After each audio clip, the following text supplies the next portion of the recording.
What's up, everybody? Welcome to the third installment of the CJ and CJ show. I'm your host, Lawler, alongside with the boys, CJ, Chrome, and Jahzo. Before we get the stuff kicked off, there wasn't a whole lot of gameplay, so hopefully you guys did something else.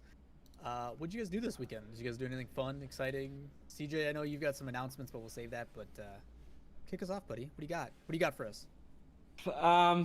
Obviously, yeah, really disappointed. I was going to do a viewing party, Oh, for same. Europe at least, yeah, obviously it didn't happen. So, yeah, just had a quiet weekend. Went sit down to the girlfriend's place and watched her play some basketball actually, and yeah, I was gonna watch some Europe and some North America in the morning, and didn't get to watch it. So I'm pretty much as disappointed as everyone else, about that.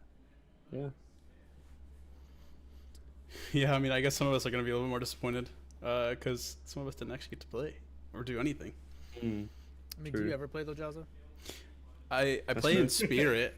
I mean, come on, dude. He's holding a controller while they're playing. He's actually sitting behind him with his controller, pretending it's him. Actually, the best part is we have a couch right behind the guy's computers, and that's where I was sitting, just waiting on servers to come back or get the word that that games aren't going to happen, and so yeah, He's I like was just getting ready, laying down, chilling. With the coach hat, the dad's hat, and just cross his arms, ready to coach his team. And it's like, oh, never mind, we're not playing, guys. Call it a day. Just in like Yeah. a report or something. Yeah. So pretty much with me is like I'm expecting to play. I'm getting ready now to scrim G2 because we were scheduled to play them just for warm ups. And we like hear the news that everything's getting canceled. We're like, oh, great. So we don't know what to do, and we're basically just scrambling to find info for what's going on. If So, you guys yeah. ever need like help with that too, like if you guys need a backup, so you guys can play like VPN server stuff like that, I can show you guys how to use like the Bacchus mod in the local match setup. So at least you guys can connect to something and treat it as a local host, because then you're just connecting to somebody's direct IP. I guess yeah, we could do that for scrims. I actually did that with Kernobi when he was streaming. That same night we played some Boomer over the Rocket plugin. Yep. It's Good a time, pretty neat though. Yeah, plugin. it sucked because yesterday I had to cancel scrims too because the servers just happened to go down at a certain time when we were scrimming. So that was great. Yeah, our scrims Yeah. got delayed 30 minutes too. It happened. Do you remember Friday night? We couldn't even scrim at all Friday night because of servers. Yeah, that's true.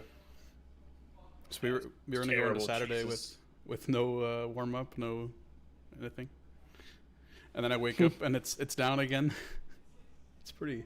I didn't bad. actually watch the broadcast. What did they say and stuff like that? Like with the delay, did they say that there was server trouble, or did they just say we got? At technical first, there's like technical difficulties with getting in the lobby or something like that. Then they like after like 20 minutes, they said, "Oh, it's the server issues," or something like that, Okay. or like a break or something. I don't know.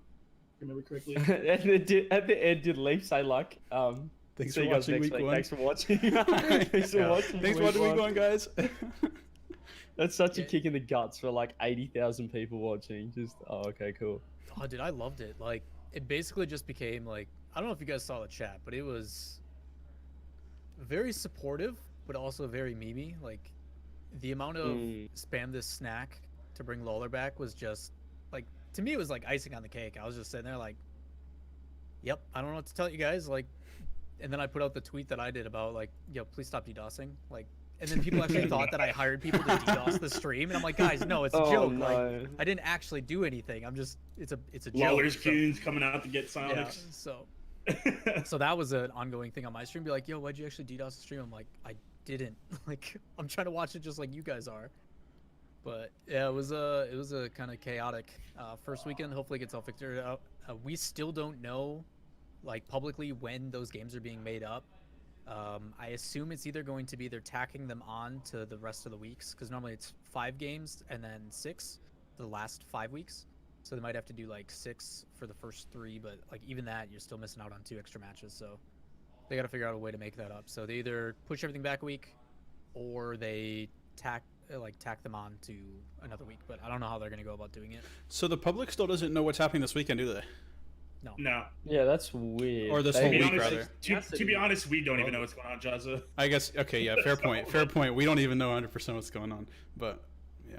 Because they pushed CRL back like another week, haven't they? Like they're not. Is it Yeah, this 'cause week? servers. So, but like we're still aiming at playing RLCS this weekend. So it's a bit weird that they pushed one back but not the other.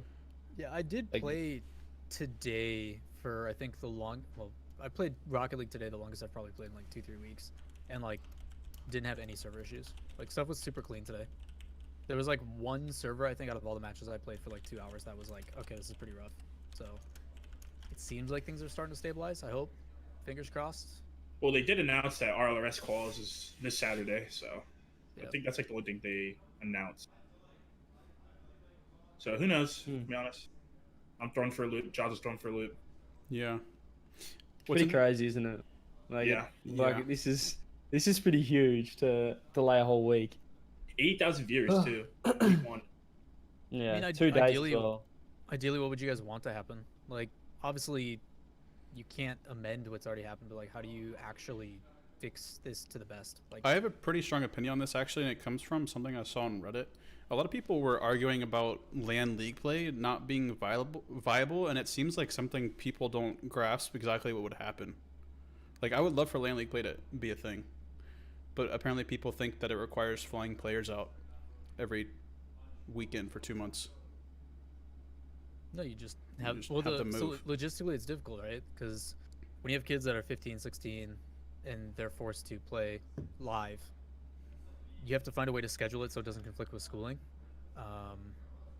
And there is like a lot of people base it off of Riot, just because Riot kind of perfected that when they started allowing 17-year-olds to play, where they actually have like tutors that are part of the team and stuff to help these guys get their classes done.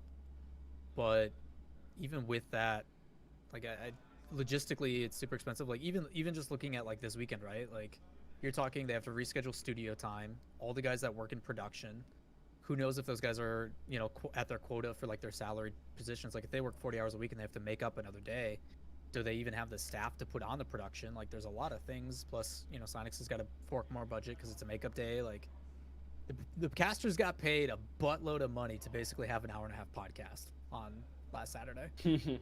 Like honestly, they flew them all to, like, think about that, flights, hotels for all those guys like Gibbs who are coming from like New York, New Jersey area.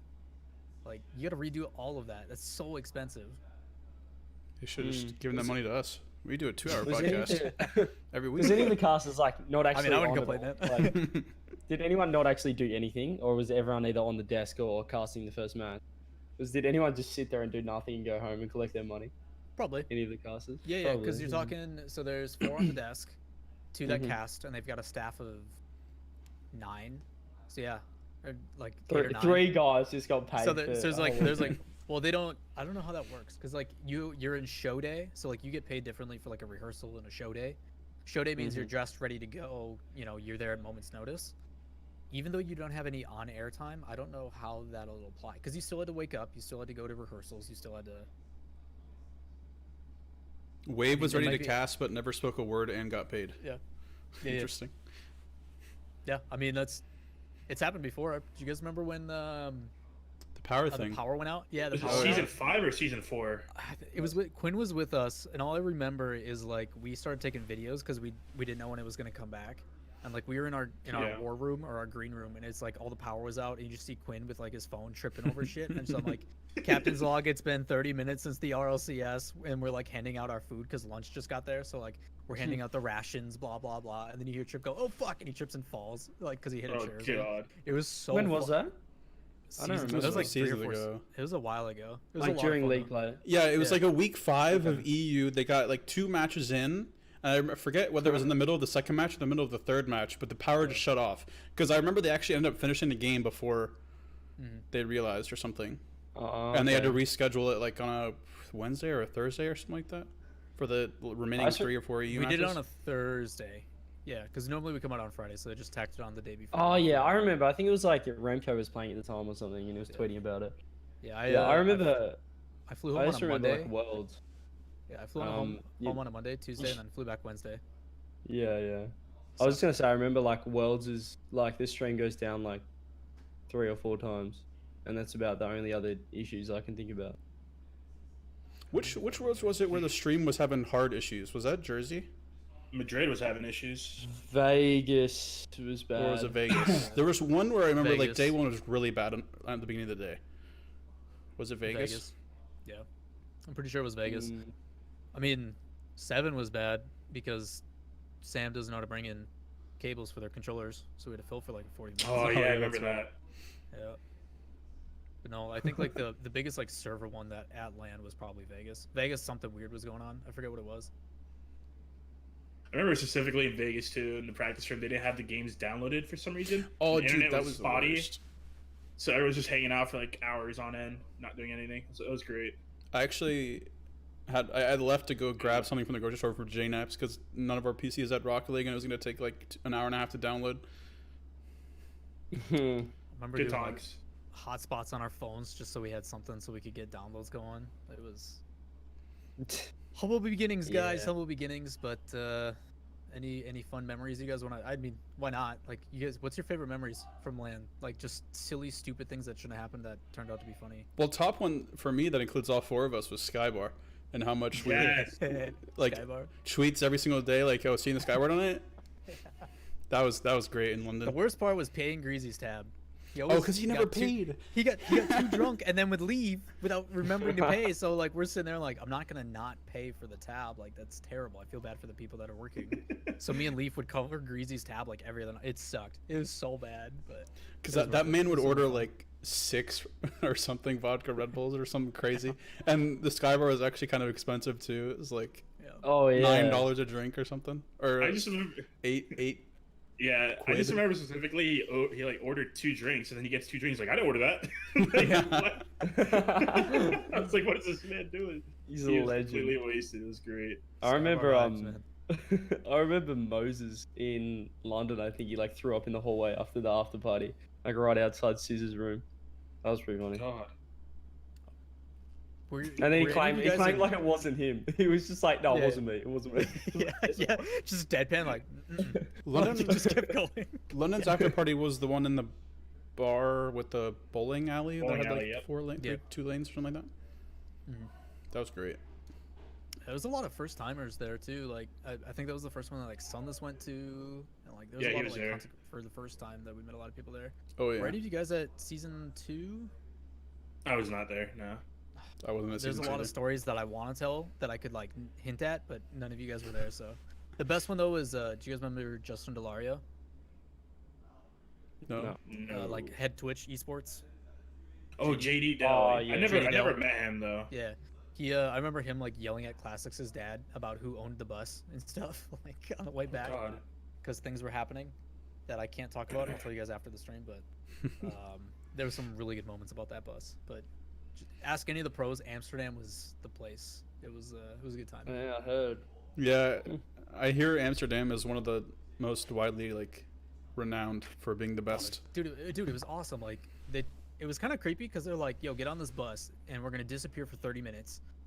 And we're like, "Where the hell are we going?" Because like we're out in the middle of nowhere. And then we show up to this big ass warehouse with like minimal lighting, and we're like, "This is sketchy as fuck." Like I am worried. And then we open up into this warehouse, and it's like a giant nightclub with like 4 bars and like a Holy balcony shit. and like a dance floor, and like you go around the corner, there's like food trucks and shit, and like DDR and like ping pong. It was awesome. It was so much fun, and everything was free. Everybody just went nuts. Like people got wasted, and it was a good time. And then they took away alcohol from us for season 3. They're like, "Yeah, you guys can drink Wow. only beer." I remember Oh, yeah, season 4 was too. super limited. Yeah. Season 4 was lame. Except the bull. You guys remember the bull? The bull was good. I mean, season 5 kind of sucked too. It was really cold. About it. Yeah. Season Season 4. Season 4 was Season at the 4 is, bar where the VIP area was like up the stairs With the It was like electric on the bull. corner. with the electric somewhere. bowl on the back of the first floor. This is the one where they only let us like the tickets that we got were only for beer. Oh, Yeah, no was that spirit. Where was it? So season 1, 2 was Amsterdam, 3 was. the 4 was World DC. Tournament, 4 was DC. 4 was DC. Yeah. No, It was DC really cold, lit, right? dude. I had a great time at DC. I was just at the casino the whole time. Oh, that's probably why. Oh yeah. I had a great Yeah, time. I was only Season 4 20 was at that time. amazing. I mean, I wasn't staying at that Or hotel, so something. I didn't Yeah. get to go explore there. I loved that hotel, man. Just being able to go straight down to the venue. Oh yeah, We that went was to probably the best players' part. room and it was lit. So good. Mm. But like, See- there was nothing else there. Like, and it was cold. I walked to like the shopping center across the road, and it was like -1 degrees. Wait, you actually left the venue? Yeah. Season 4? I never just like a never left wall. that hotel. I mean, there's really nothing around there, to be honest. It was like, what, a Ferris wheel around the corner, and that's it? Yeah. There was a And there's Ferris like wheel. nothing but highway. Yeah, dude. There was a casino in the hotel, so I was like, this is great. But if you guys aren't old enough to go, then I kind of get it. Yeah, I was young back then. Yeah, it was a good time. Mm. Yeah, I shared an Airbnb with Dapper, Turtle, and Gabe, That is a vibe. and it was in a sketchy area. So he basically had a tour to the venue every single time. It sucked. I wanted to stay at that hotel. 'Cause I remember we went to the player and I was like, Jesus, you guys are getting treated well. It's like the Yep. best hotel we've seen yet for RLCS. Yeah, it was Definitely. London was good. O2 is That nice, hotel. yeah. Oh yeah, London was up there. Except for the trip there. I had to go through traffic.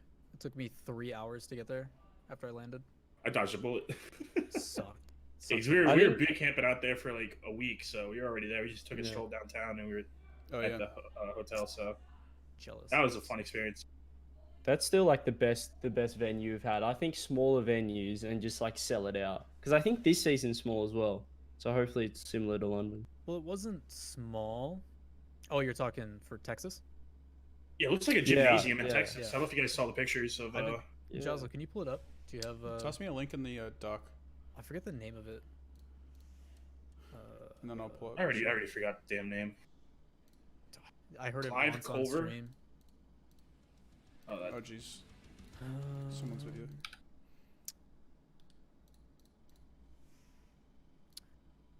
Curtis Colwell Center. Curtis. Curtis Colwell Center. I'm just gonna pull up their website to start with. Boom. It's kind of a cool looking venue. It almost reminds me of Amsterdam, just not as like bougie. Reminds me of Vegas that had the flat wall. Can you see the inside? There's no Looking at images. There's no pictures. I can't. I've got a pic somewhere. Here's a nope, that's tiny. Here's a. I'll link. Where do you want me to link it? I just put in Just the. put it in the doc because I can't click links in Discord without your camera's messing up. Okay. There you go. They copy Oh. image. So I gave up the Google Doc. Oh god. Hold on. Don't tell them. Oh, did you just give me a picture?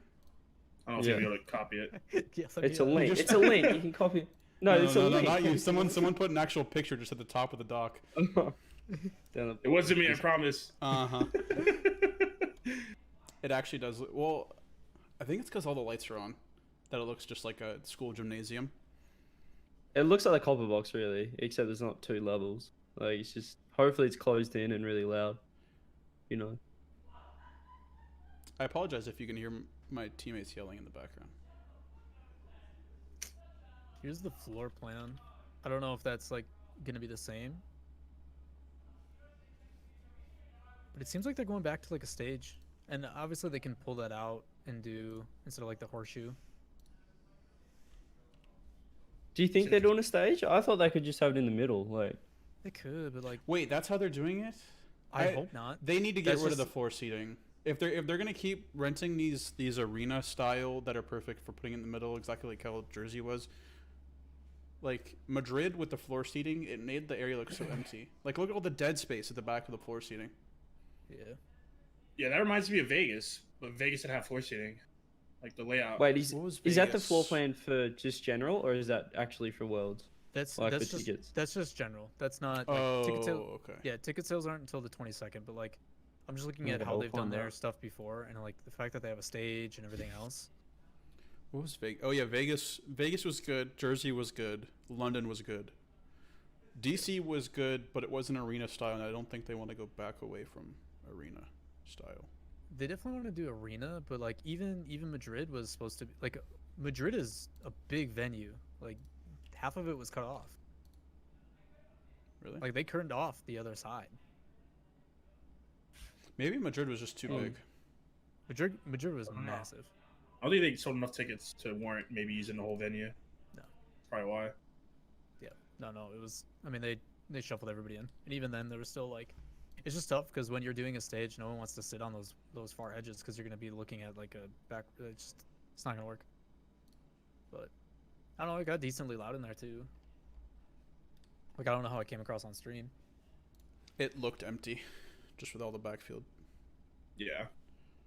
or the Same backfield. thing could be said. Same thing could be said about Vegas. Like Vegas was packed, but like even still, it's just because there's so much space in between like walkouts and everything. That floor just looked. Look terrible.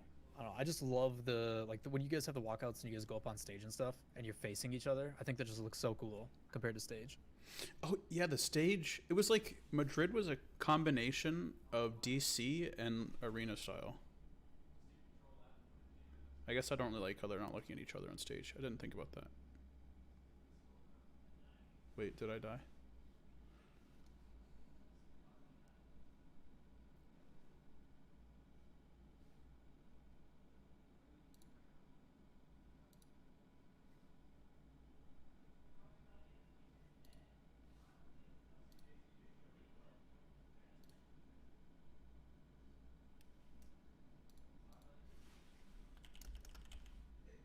Oh, way. You just don't feel like you're Hello? a part of it. Jahzo, the webcam's froze. Everything froze. Oh wait, now we're back. No, I We're think all something fine. happened. On my, can you guys hear me? Test. Yeah, we can. No, Yeah, you were yeah, fine. yeah. We could hear you, but like. Wait, you can hear me the whole time? Yeah, but the stream Yeah. froze. Oh, okay. Like our webcams froze, except for yours. Wait, could you guys hear? Should I repeat? No, they couldn't No, hear. we can hear anything. you. No, Oh, I they couldn't. couldn't. I couldn't Oh. hear anybody.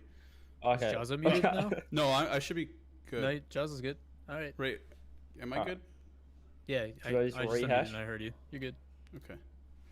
Yeah, I was just saying how the like stage style, the seating, like the grandstands are so far back, you just don't feel a part of it. Whereas like arena style, everyone in the crowd, no matter where you're sitting, feels like they're a part of the show. So it's Yeah. just louder.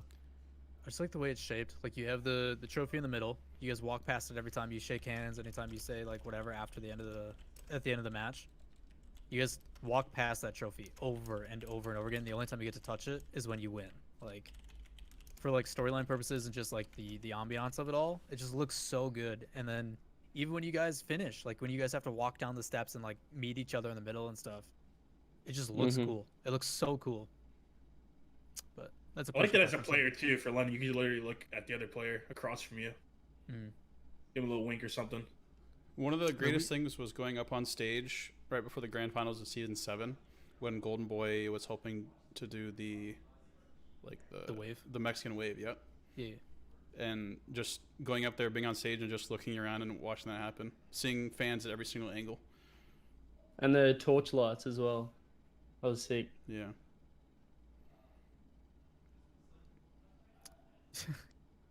Nice torchlight. Thank you. Wait, what All right, happened? guys. Did I miss I it? think Oh. yeah, you just help his torchlight, his phone. All right. Well, I think we've reminisced enough, but we finally have some announcements. CJ promised, and it actually happened. I can believe him again. Hey, let's go. Spill the beans, man. If people haven't seen it already. Yeah, so obviously just announced that I've joined Renegades. So I've left Chiefs, joined Renegades with Siki and Kami for 2020. So there it is on screen. Yeah, obviously huge news. Basically, I don't know, I'll probably release a tweet longer later, but yeah, yeah, just an opportunity sort of came up. Drip and Torse were sort of keen on team together, and Kami and Siki didn't really want to leave each other, sort of thing, and sort of spot opened up on Renegades and went that way for season 2020. So yeah, pretty huge, and really excited. We've been practicing for pretty much all of the year now, and it was in the works since before Christmas.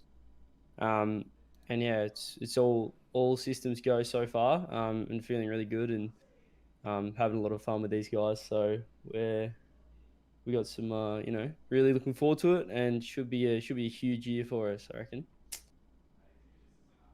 I'm curious, what type of playstyle are you guys looking to implement? We started off screaming again. It was just, let's just feel each other out, and we naturally sort of fell into a pretty aggressive sort of, yeah. I think I just whatever team I go, it just naturally sort of goes fast. I think because I'm just more of a brain dead monkey sometimes, I guess, when I play. So yeah, we got the high pressure play style. I think we've just got a bit more. Kami's just a really, I don't know, he seems like a really solid sort of third and finisher. So And obviously Siki is the OC MVP, the top striker, and then I've got sort of the disruptive sort of play style with the bumps, and just getting in the way and being a nuisance. So I think we've got like a really good mix this season. And yeah, I'm excited, really excited from scrims so far. Obviously, we haven't played any tournaments yet, but once league play starts up, we'll get a good idea of where we're at. But based off, how I've been practicing, this is the best sort of I've felt ever really in a team, I'd say. Do you guys have a coach? No, not officially, no. Not if. What do you mean? Did you just say that arbitrarily? No, we don't really. We might get some like pointers or something. I want to say from like Yummy, but he's obviously coaching rec, so we're not, getting full on coached by him. I'm not saying I'm available, but yeah. Well, Also, well, now you mention that, we might have a chat after the show. yeah, we might have to. Whoa! Also, someone got a few comments saying Jake. Do we even know what Jake's up to these days? I have no idea. He's rotating your post. Oh, okay. Oh no! Throwing shade already, trying to secure his coaching spot. I like it. I don't know. Hey, what man, Jake's I doing. hung out He's with those just three. coaching. I hung out with those three quite a bit when they went. You didn't, so it was a good time. Like it's a really good environment with that team, and like obviously we always miss you at events. So yeah, I think that like just the environment I picture is you guys going for any single touch and calling it a different person, whether it be a Devo or something else. But that's like all of OC at this point. Pretty And much. just nonstop banter. Like it's gonna be a really fun team. There you go. Well, Lawler's coaching now. Lock it in. We're getting the contract. Sick. Dial it up. Let's go. Yeah, nice announcing before you can even get the contract signed. Yeah, it's officially not up to him. The cool thing is though, because Renegades are in Detroit, right? Yeah. That's an hour flight, baby. Boom. There you go. That's things. Watch this actually happen, and then Renegade's gonna be pissed at you because you announced it before you could even like lock it in. They're actually reaching out to me right now, and I'm just like, yeah, totally, this will be great, nonchalant, blah blah blah. And it was like totally serious behind the scenes. But I'm curious, how are you gonna be able to boot camp? Aren't you like? Isn't your season ending like a week out before LAN? Oh. Yeah, it's What 2 the weeks heck? before. So I'll be boot I camping. know. Oh, Yeah, you look, did- the Lawler could you be at the Renegade Center in Detroit.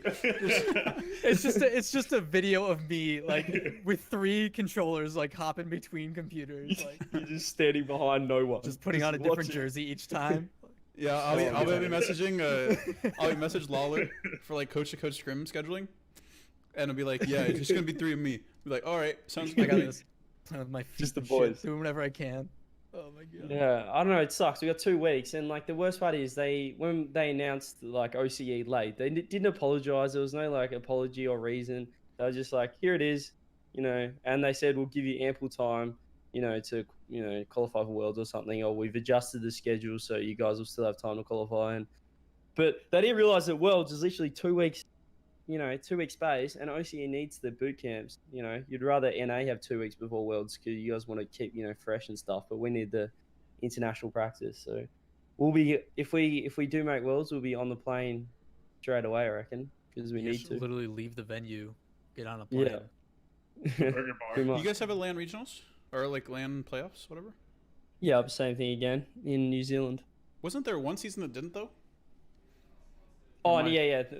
There was only one other season where there was a LAN regional. The rest were online.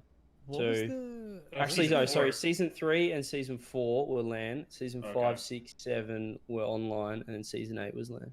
What was one that looked like it was like a PAX or something like that you guys were playing at? That was forget. Season 4. That was PAX Melbourne. Yeah. There wasn't. Okay, Yeah, that that was like actually PAX. Yeah. Literally like- a PAX. I thought of it. yeah. I'm like, why does it look so much like PAX? Was. Okay. Wasn't that Makes sense. stream Was that the PAX? one that was sponsored by McDonald's? Yeah, that was. And That was I don't fun. know. I kept memeing it to my friends about how much What? Macos there was. I don't know. Yeah, man. On screen, That was there's good. so many McDonald's logos, just all over. Got to get their money worth, man. Yeah. That's crazy yeah, though. that's- I mean, that's how you are see you it. able to talk about like scrims or anything? How stuff is going? Like, obviously you guys have been preparing like pre-Christmas, you said, but Yeah, so Siki was away. He got back like 3rd of Jan or something, so he hadn't actually scrimmed until then. But we sort of had got the team sort of together. And I guess I don't talk about. I suppose we've probably lost out of probably, I don't know, I don't know how many scrims we would have scrimmed so far. How many days have been a month? Maybe 30. like 50, 60 scrims, couple scrims a day. We probably lost less than 5. So Lost less than 5. so that's handy. Yeah, we've been going really well. You confident in talking about Yeah. how Chiefs are doing with tours? Um, 'Cause I they feel- haven't announced the roster yet, so I can't say too much. But I want to say there's obviously my other teammate. Actually, I can't give too much away. Can't give Oh, right. anything away. I want to say there's, I guess there's I two was other also teams. I was just assuming that Torch is gonna go back to his I mean, old that's flame. I mean and that's what trip happens. anyways. To save face, that's what happens in OCE. The same 9-ish people just swap around. Nothing changes. Pretty much. It's just Yeah, you so guys there's- playing at the top. That's all it is. Yeah, so there's two other teams, and I don't know. I want to say that right now, in terms of like how they're scrimming, the team that's not Drupe and Torsos, if they do team together, which I want to say they are because I already said they wanted to team together earlier, are looking probably better than that team. Interesting. So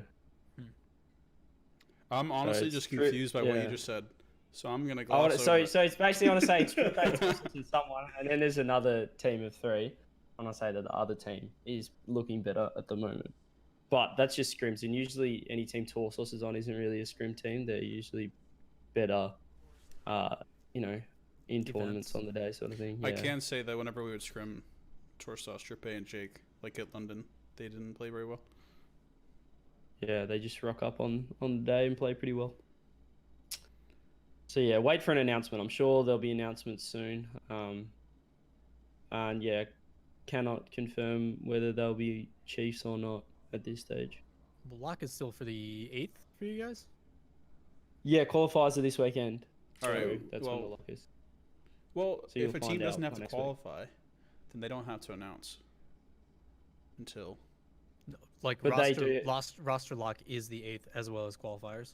Well, the only 2 teams that keep your spot is Canberra and Renegades, Yeah. right? So True. Oh, Yeah, so they'll I have guess to, they'll have to you'll announce. eventually find out when they sign up or whatever. oh, I for guess Smack. yeah.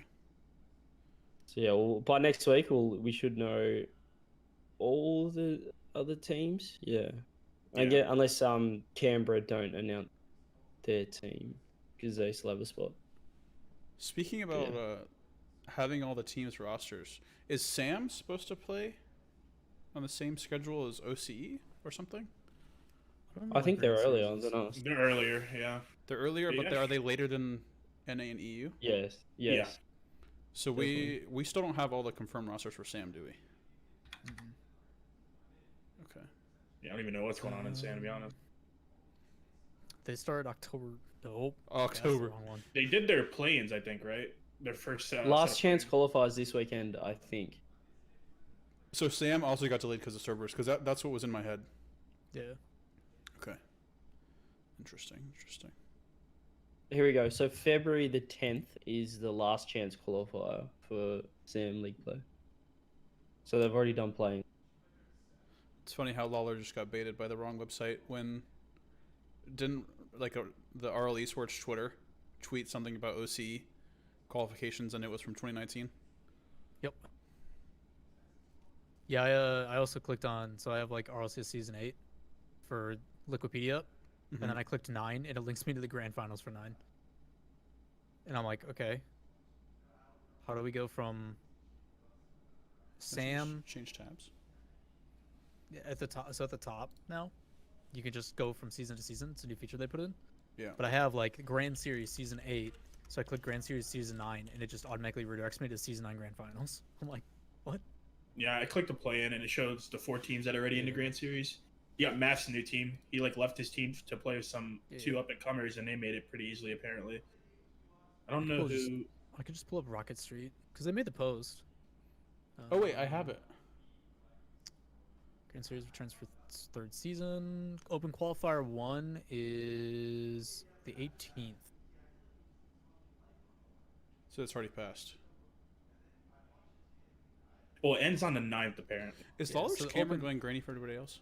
So there's 4 open qualifiers, which are the 18th, 19th, 25th, and 26th. Those Yeah, are all Lawler's January. lagging, I think. His camera. I don't have anything going. Because CJ looks fine. Chrome, you're just kind of going. Is it me? It should be better now. Nope, maybe not. Mine too. No, your Lawler's is grainy. Chrome is only No, kind no. of. CJ's is like perfect though. Maybe So you just taking all the bandwidth. Yeah, Uh, Spectrum banded together to give us. So you guys both have Spectrum? Because I saw Yeah. something between you guys. about well, yeah. Spectrum. Last stream we both flagged out. I think, right? All you lagged out? Or no? Maybe I don't remember. That was last week. Play-ins are February 1st, 2nd. That's pushed back. League play is supposed to be the 9th. So they're supposed to be a week after RLCS. Okay. The regional championship is scheduled for March 22nd. Interesting. Yeah, if you want the link, Well, here I can pull up. I have. I just have the Wikipedia link. there you go. There's Rocket Street.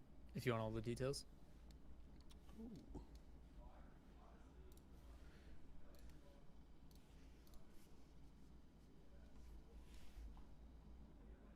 Don't you love Google Chrome auto translate? Mm-hmm. Even though it didn't actually translate it, only some of it. Should we do a quick recall? Is it fixed yet? Should we do a I quick don't know, end I mean, and I could- restart? I could try. Bounce in and out. If you want, I can just reload my webcam, see if that helps. But I don't want to break everything on you. Nah, I mean it's only temporary. It's only the VOD cares. Alright. Just do it real quick.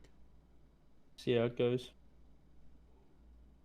Hey. Oh my! It actually Hey. like worked. That worked. Power for turning it on and off again. Good job, chat. We did it. Hopefully it worked for me too. Thanks, chat. He was the best. Thank you. Did chat say anything about that? Nope. Nope. Cool. Good job, chat. Hey, but regardless, I do like chat. I appreciate chat. Same. Too much quality. Yeah. Lawler looking too back. good. Yeah, he hasn't shaved in a week. He's. Let's Honestly, see. Has there been any other? Has there been anything else going on? Like, I mean, meme. Did you guys check out Meme Day? I never check out Meme Day. You I should. enjoyed the posts. There's some today. good ones in there. My favorite is the Sailor Moon one, with Leaf in them. Let me see if I can find some posts. Yeah, if you can check find those. some, toss them. Check that. Check that. That one's freaking. That's probably my favorite for the week. I'll share it with chat. Where'd you put it, Ronchi? It's right below the rocket. Oh yeah. My job here is done, but you didn't do it. At least I can't. It's so good. There was love that one. There was another one I really liked today. I don't remember what it was. I just remember the emotion.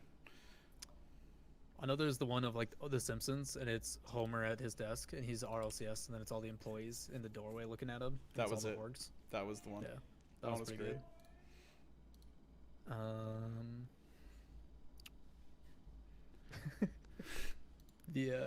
What was the other one? There's so many bad ones. That's why it's like I don't want to Yeah. watch this or look at No, this. but today was like above average in quality.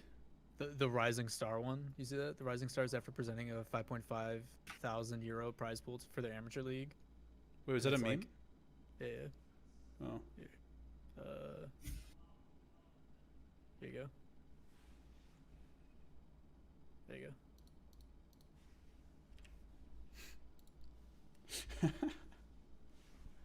That one's pretty good. yeah. Oh my god. Esports subreddit's got some pretty good shit posters. There's some solid ones in there. And I then missed the some that are G2 just ones. awful. There's some that are just awful.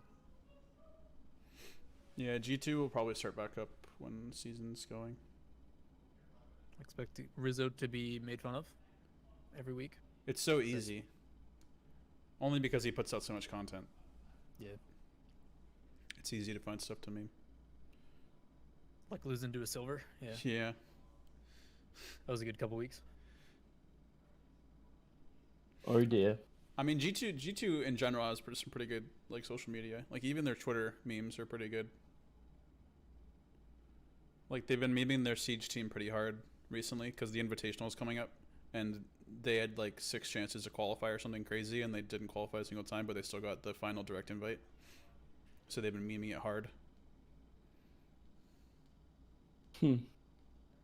All right, ladies and gents, I have a interesting topic that I want particularly just Jahzo and Chrome's thoughts on. Now, due to no games this week, ladies and gents, obviously, we're scrambling for topics. What do we do? There's panic going on at the CJCJ show headquarters. While they're Right. doing this, I'm gonna go make a meme. Give me a sec. All right. All right. So we're gonna divulge both into and divulge into a topic called RL philosophy. Now, this is something that I think Jahzo in particular is very interested in, and might be interesting or insightful for those viewers at home. So, Jahzo, I guess I just want to throw you the reins here and just maybe get what you're sort of trying to lead us into here. Well, because I've been thinking about this a lot recently. Did I spell that wrong? Philosophy. Hold on. Philosophy. And I just put a 0. 7-0. Oh my goodness. NA production quality. It's okay, John. Oh.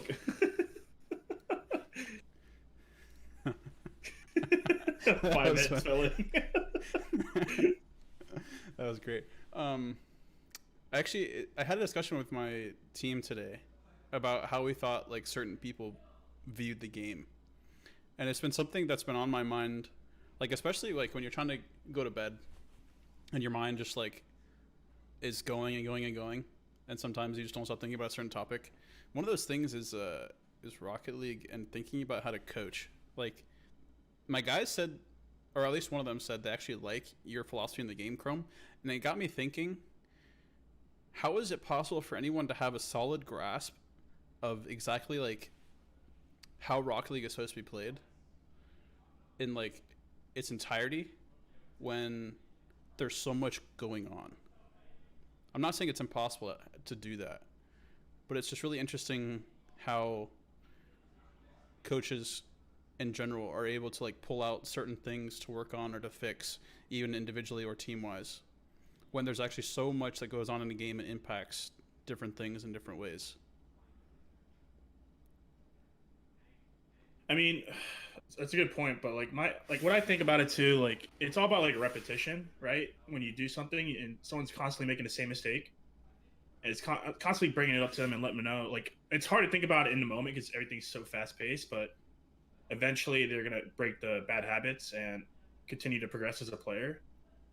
But yeah, I do agree. Like in the moment, it's hard to really think about things. It's just like having the same mindset as your team and being on the same page, having that synergy, knowing what you're gonna want to do before things are done. How you're gonna play a certain situation. That's all repetition you got to work on. It's not something you can really change like with CS or like, oh, let's do this strat, let's position here because we have time to do this. But with Rocket League, it's literally all repetition.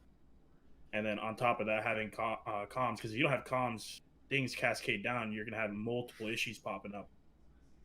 What's interesting is I think when you say comms, I feel like I don't know your thoughts on this, but I feel like comms prevalence have come up drastically in the past few seasons. Because I remember hearing other teams' comms, and they were so relaxed, non-informative, non-rushed. But then I hear some of these like comm videos. I listen in on when Energy was playing that qualifier or whatever, where Garrett was streaming, and comms these days seems so much more intense. I mean, it's also about the vibe too. Like when Garrett did stream that, that's something we've been working on as a team when I coached Energy. It was just like comms, making sure we know what we're doing at all times. And then that whole qualifier was just mess around basically. So it's just like we just happened to do well because at the time we were far better than everyone. And that's just how I view because with comms, like when I look at my players play, no matter what team I coach, it's like I see so many mistakes because they could have called, so and so like a couple seconds before, hey, I'm over here, like I'm back right. So the person in net, for instance, could go challenge the ball. Like that little split second of delay where he doesn't comment makes him hesitate, makes the challenge not as good as we'd want it to be, and then it could lead to a goal. So it's just like the little things like that. Calling your positioning, calling how much boost you have.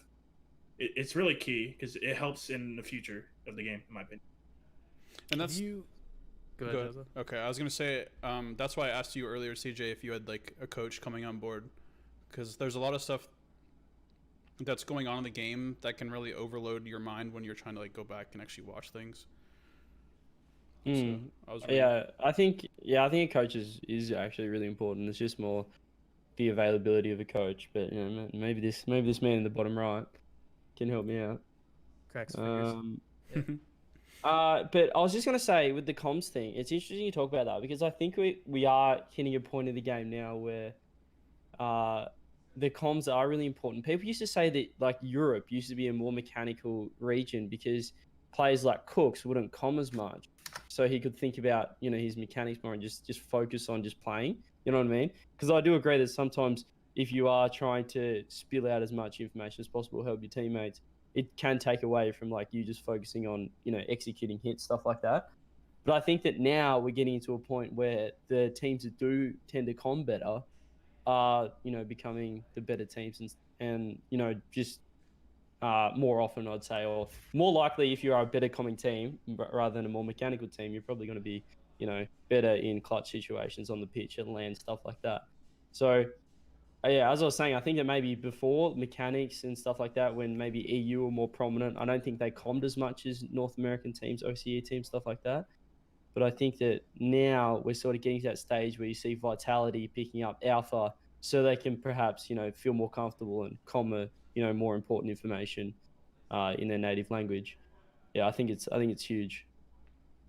I mean, So going there's- back to that too, like with like Vitality, when they had Scrub, whenever we like scrimmed them when I was on Energy, or like whenever I watched them in tournament, it was just constant double commits and cutting rotation, and they had to play like that because the comms are so bad because you have two players speaking English when they don't speak English, so it just makes everything terrible in my sense.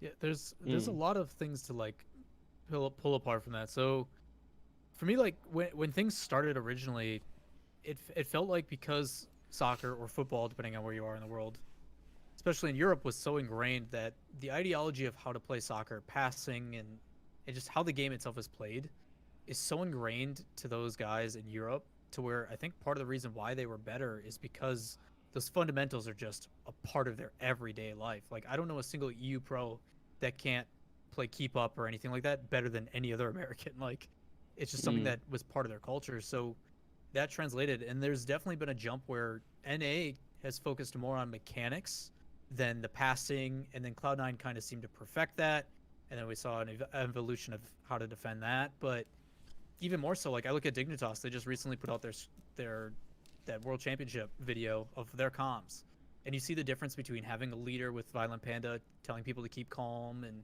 how they focus. Like they calm everything when he has no boost, who's left, who's right, like everything is there, and you're still coupling that with really mechanically heavy players. I think now that players in general across the board, like CJ, you guys have gotten to a point where mechanics aren't really an issue anymore. You just play and do what you want in the game. There's a couple things that you wish you could do that are specific traits like stalls and everything like that, but for the most part, if you want to do something with the ball, you're gonna fucking do it. So having that information or having someone from the outside looking in, because I got that shit all the time when I was casting. There's certain times where I casting where I was just, there's so much going on. How am I supposed to see the big picture? How am I supposed to see like the actual storyline developing when I'm trying to focus in a very short time period, all the small, minute little things that are going on? Like it's too much. The game plays way too fast for it. and that's my whole thinking with this topic is that just thinking about everything that's going on in a single moment, like thinking about where players are on the field, where their momentum is taking them, if a shot is on target, if a pass is about to happen, what are the boost levels of all the players? There's like so much going on, which is why I think sometimes it's so difficult to actually have a philosophy of how to play the game that is 100% accurate. It's instinctual, isn't it? Like Rocket League, it's so fast that it's just habits that you do and just trying to paint that mental image in your head of where your teammates are and who's picked up what boost and like trying to remember, when this boost is going to come up, stuff like that. I feel like you're like not really thinking while you're playing. It's just all repetition and just trying to play in the moment sort of thing, which is why it's hard when someone makes a mistake. A lot of mistakes are sort of like, oh, I'll fix that next time, but it might be such a unique situation that you might not have that same thing, situation next time, or it might be a little different. So you can't just say, oh, every time this happens, I'm going to do, this. Because another situation, the guy might challenge a bit differently and might be better to do something else.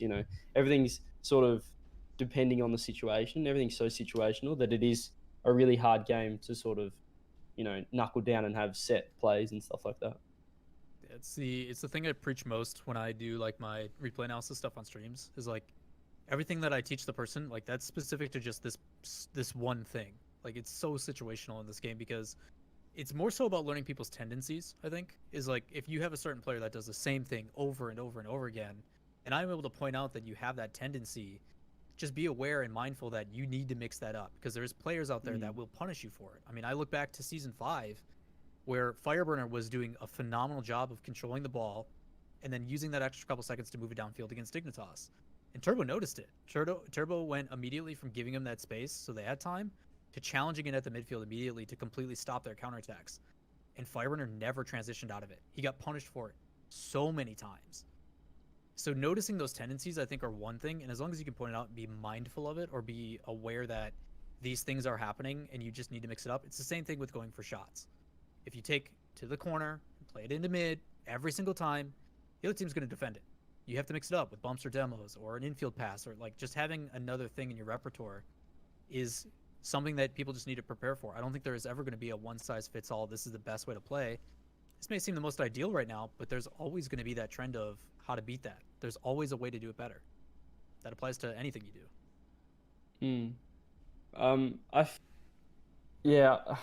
Oh my, hang on, I completely lost my train of thought. What was I gonna say? All right, I'll say my point. What do you think? It was of that? so good. It was so good. It took him back. So He's just good. like, It "Shit, was you're so right." good. Here, I'm gonna say something. And He's see just if- thinking see about. if He's you like, think of "This it is too. gonna be our coach." Oh my god. Like, Your point, Lawler. It's almost like the meta. It never keeps. It's not okay. I've got it. Let me start again. All right, you go ahead. I'll keep mine in my head. You go ahead. Okay, I was gonna say the biggest thing about scrimming international teams and stuff is what you talk about, Lola, is tendencies. It's not just playing a team and going, oh, this team's fast or something, and getting used to different play styles. It's not necessarily team play styles. It's getting used to individual player tendencies. So saying, oh, so I know a particular player every time he's on the ball. If I'm going to challenge him, he's going to try and hit it to the wall instead of cut it infield. He's going to hit the wall. And me being able to read that and dunk that might be the difference between, us keeping pressure and scoring a goal and us, losing pressure, perhaps conceding a goal.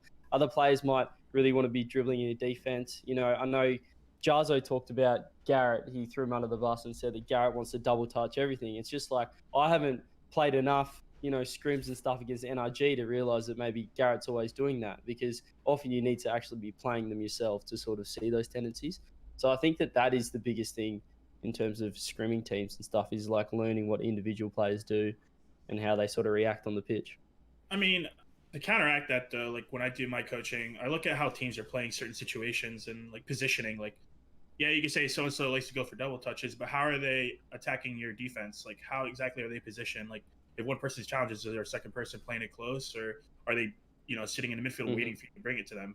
I look at stuff like that and I think, okay, how do we play the situation better instead of, let's just, guess, because every situation is different. But you can really see tendencies in certain teams and how they transition on the field from defense to offense, or even defense or offense back to defense.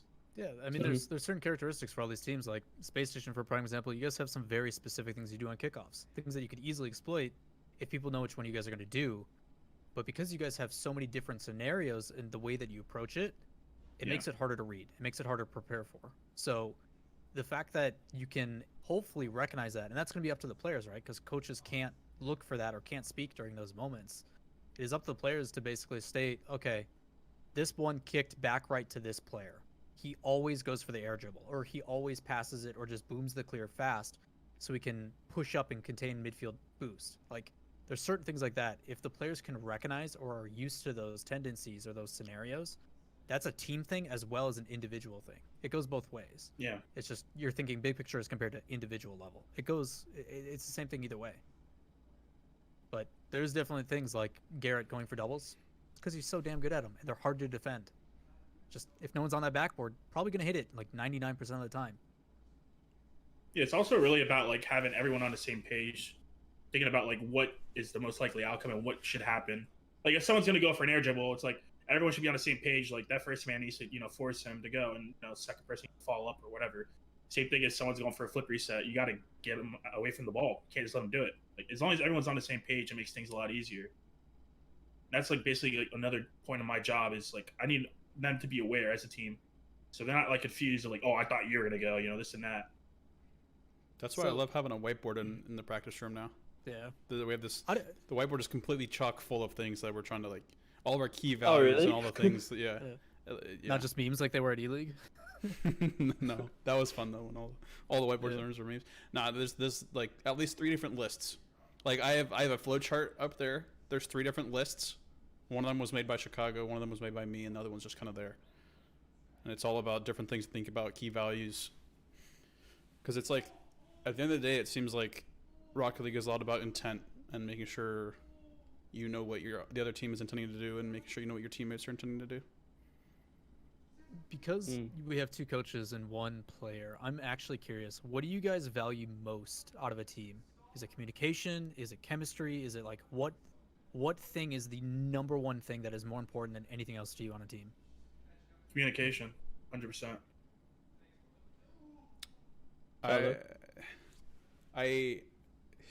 I'm gonna say this, and I know what you're gonna do.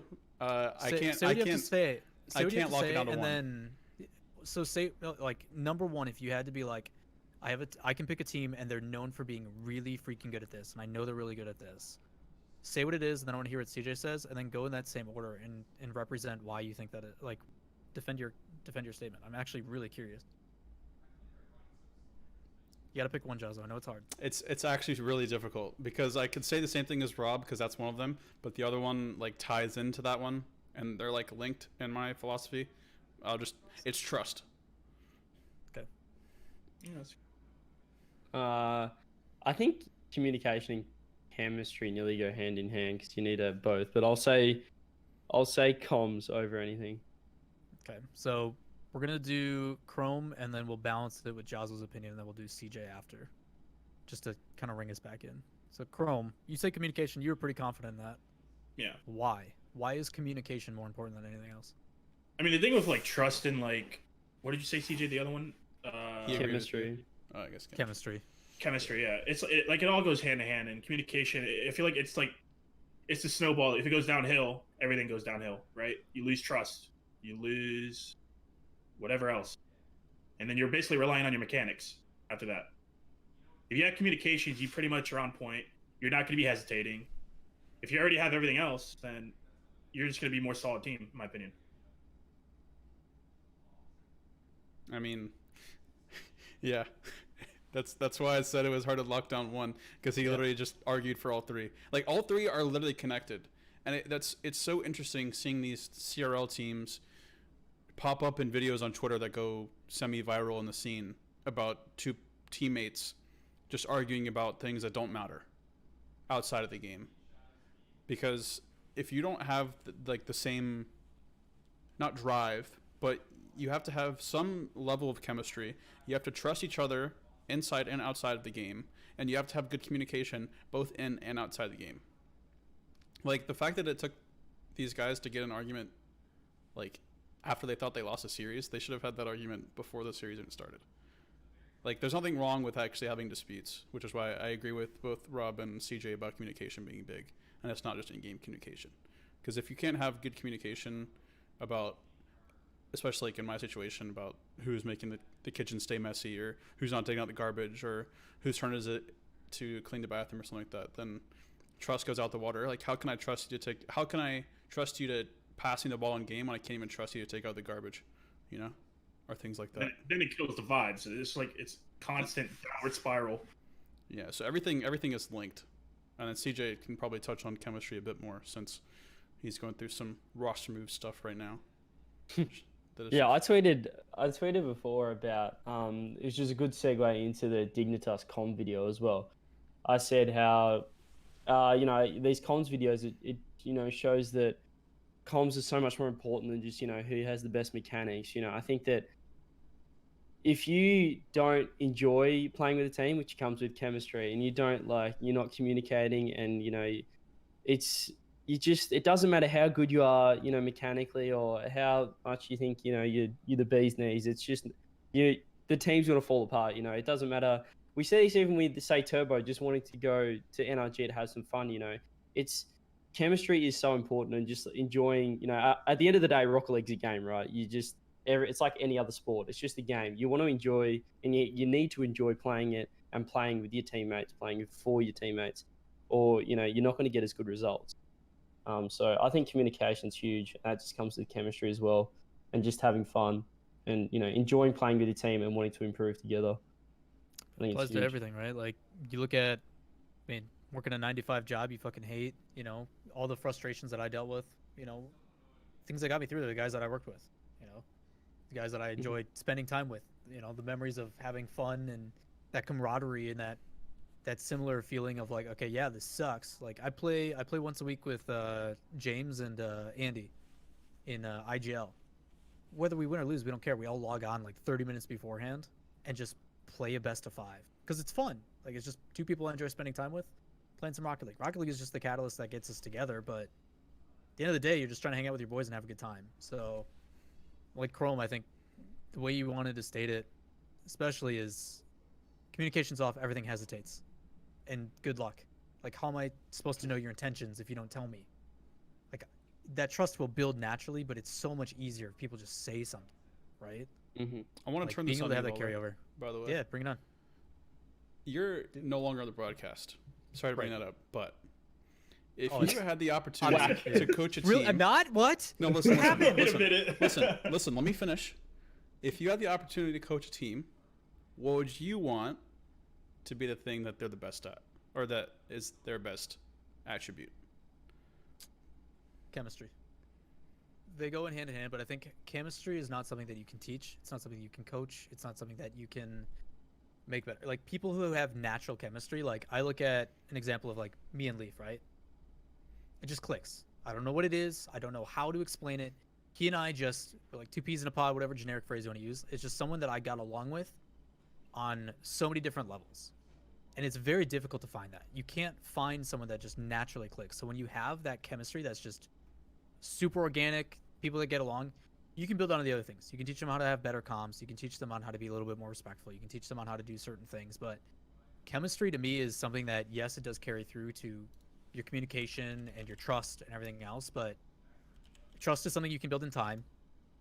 You learn that as a team. Like if all of a sudden Chicago starts taking out the garbage without you having to ask, you're going to respect that more. It's something that you will build as time progresses. But communication is something I think that comes with chemistry, and they do go hand in hand, so I agree on that. But I think chemistry is super important because I don't think it's anything you can teach. You can't force people to like each other. Not like truly. Yeah. Because I mean, I'm strictly like with chemistry. It's like if I already have my team and they already play well together because they're already teaming, and my job's to coach them. I'm not thinking about chemistry because they already have it. well, I guess If Lawler, I'm building a team, I guess in a sense, yeah, I would probably look for chemistry, and then I can teach everything else. But if I already have a roster and they already want to play with each other, I don't really think chemistry is that big. Yeah, that's why the scenario for Lawler was like he was joining a team, and like in his eyes, what was the best attribute to already have? Because like obviously, yeah, exactly. That like makes if you sense. were coming fresh in, right? Like Chrome, if for some reason you got booted out of your job, and you wanted to find like a team that could qualify for RLCS, or you wanted to go to an RLCS team to help them grind up to RLCS, like would you still want the best attribute of that team to be their comms? Like starting fresh. I mean, I want to know the players first. I can't, just grab Billy Bob off RL6 mans and be like, oh man, he's good enough, right? Like I don't know these players. I know what I have in front of me. I know what I've seen like in RLCS, like Google players and RLS. If I've never seen them play before in a competitive environment, it's like might as well just gamble, play the lottery because it's gonna be super rough to like really get to that position. It's super lucky. You got to be fortunate. Mm-hmm. If you don't know these players, it's gambling. It's all it is. But yeah, if I were to make a new roster, yeah, I'd be chemistry. Like if I were to, put 3 players together, they got to vibe together, and everything else you could teach. Makes it a lot easier to get over those tough losses, man. Quick note on the chemistry point before you say your thing. I'm alphaing you. I like it. When Turbo won the world championship with NRG, did anybody else notice how elated he looked compared to when he won with his previous teams? Everybody else was popping off, but he had like a sigh of relief. It looked like everybody looks at it as like yeah, he's been here before, whatever. But like you could tell he's like, okay, it worked out. Thank God. Like that's what it felt like. And then he popped off too. Oh yeah, of course. His, Yeah, his- that like if you watch that shit in slow mo, you can just see it like clicking through his head, like, oh shit, okay, we're good. Okay, let's have fun. Like, there was definitely it looked like a moment of like, okay, it worked out. I'm super happy it worked out. And then he celebrated with the team. Because that team is having a lot of fun. Yeah. Oh yeah. So Yeah, remember Sis, that. Remember Sis that is too. the coach. Of course they're having fun. They don't have to have a coach. I mean, I remember that too because like on the flight to Valencia, because I already knew I got a job from Energy at the time. I basically was going there for business to scout for other teams, stuff like that. I happened to be on the same connecting flight to Valencia with Turbo, and I basically talked to him, be like, dude, you got to join these two players. You're literally going to win LAN. Like the foundation's already there, and you're bringing your expertise, your LAN performance. Like you guys are going to be unstoppable. And lo and behold, they won. So on top of winning Summit too earlier. It's not a surprise. Mhm. Like they really honestly didn't need like a coach like me. They just needed a vibe check, and Sis is a perfect pickup for them because they already had the foundation from what I taught them. At least what I Yeah. what I think at least. Because I got to fly home with Turbo and Garrett, and you can just tell like they're buddies. Like now that they live Yeah. together and everything too, you can just tell. And like the only concern that team has ever had is obviously Justin can get emotional. He can get in his own head, just like a lot of these young kids. Same issues I have with like First Killer. But now that it's been delayed another week, that's a whole different situation. But you can tell like you just need someone to keep them level-headed.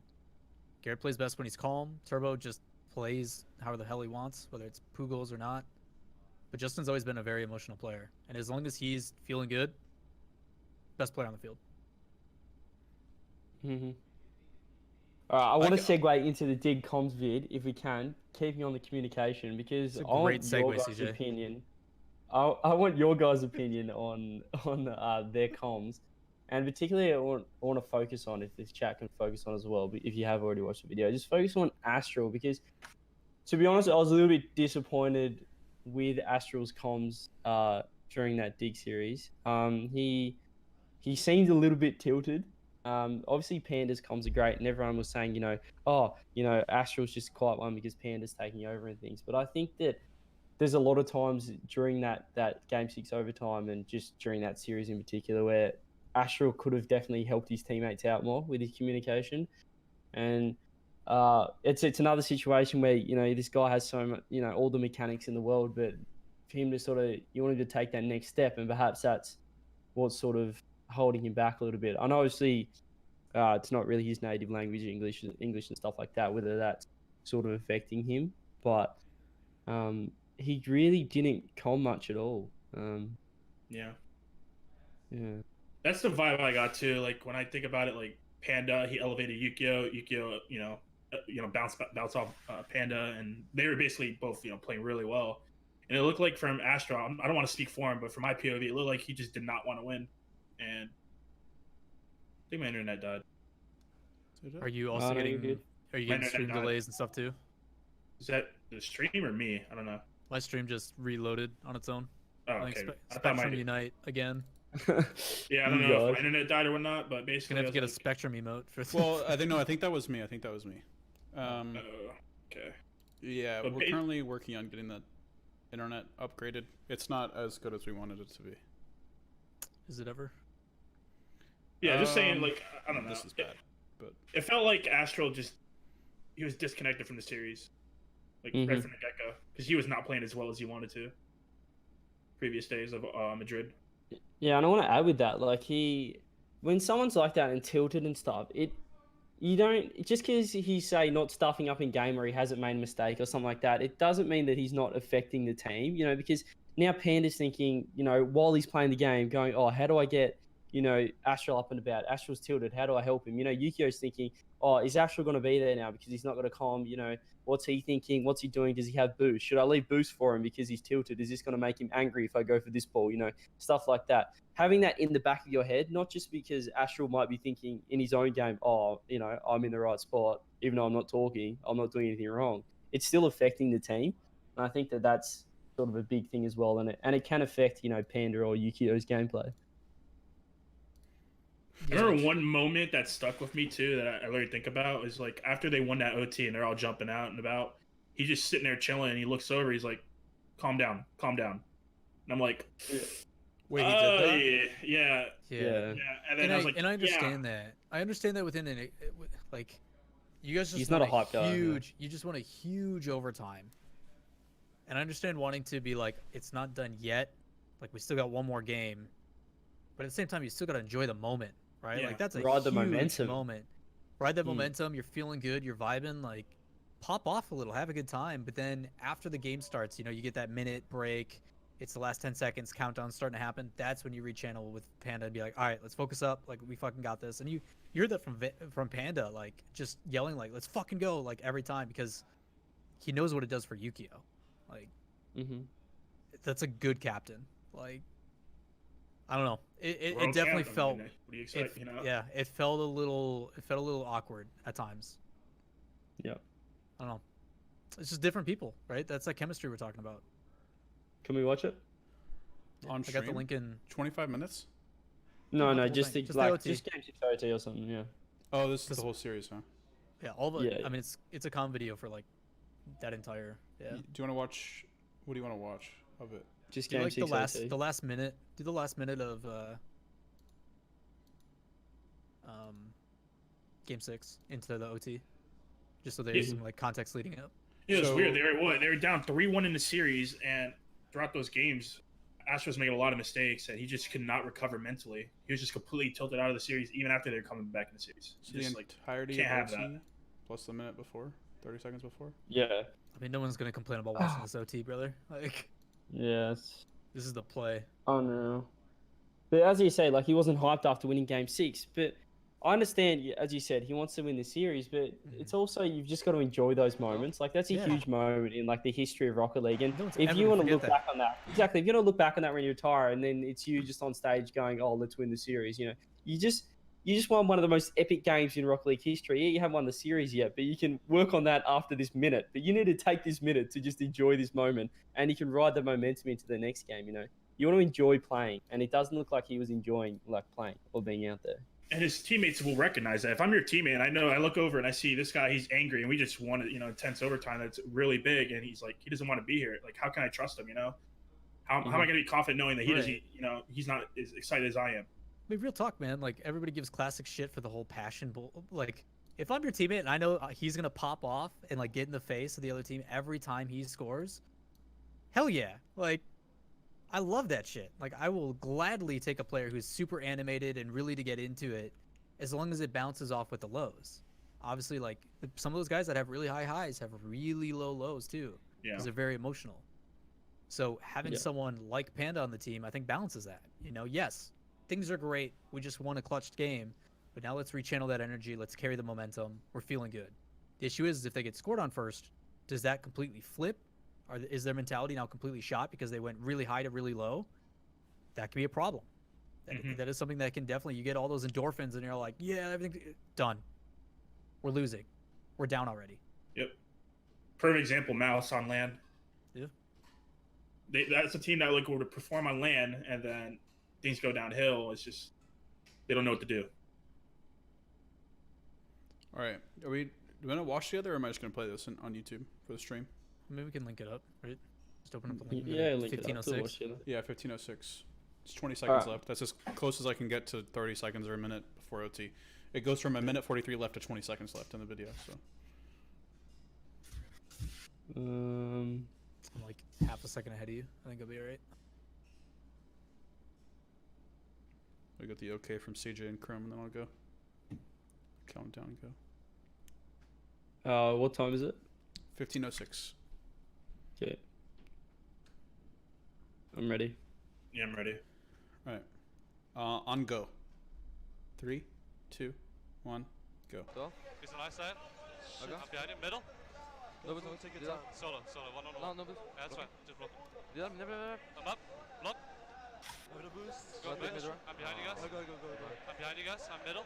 Middle. I think my favorite thing about Panda's comms is he's calling if it's a block or a shot or like Behind he tells his intent even with his hit. I love it. I'm waiting. 20 boost. 20 boost. Left, high, left high. You also? Good. That's fine. Let's go. I follow. We go. I follow. That's why I feel like Panda. That's something that he brings to a team. It's just his leadership and his comms. Like, you know damn well what you're gonna get with him.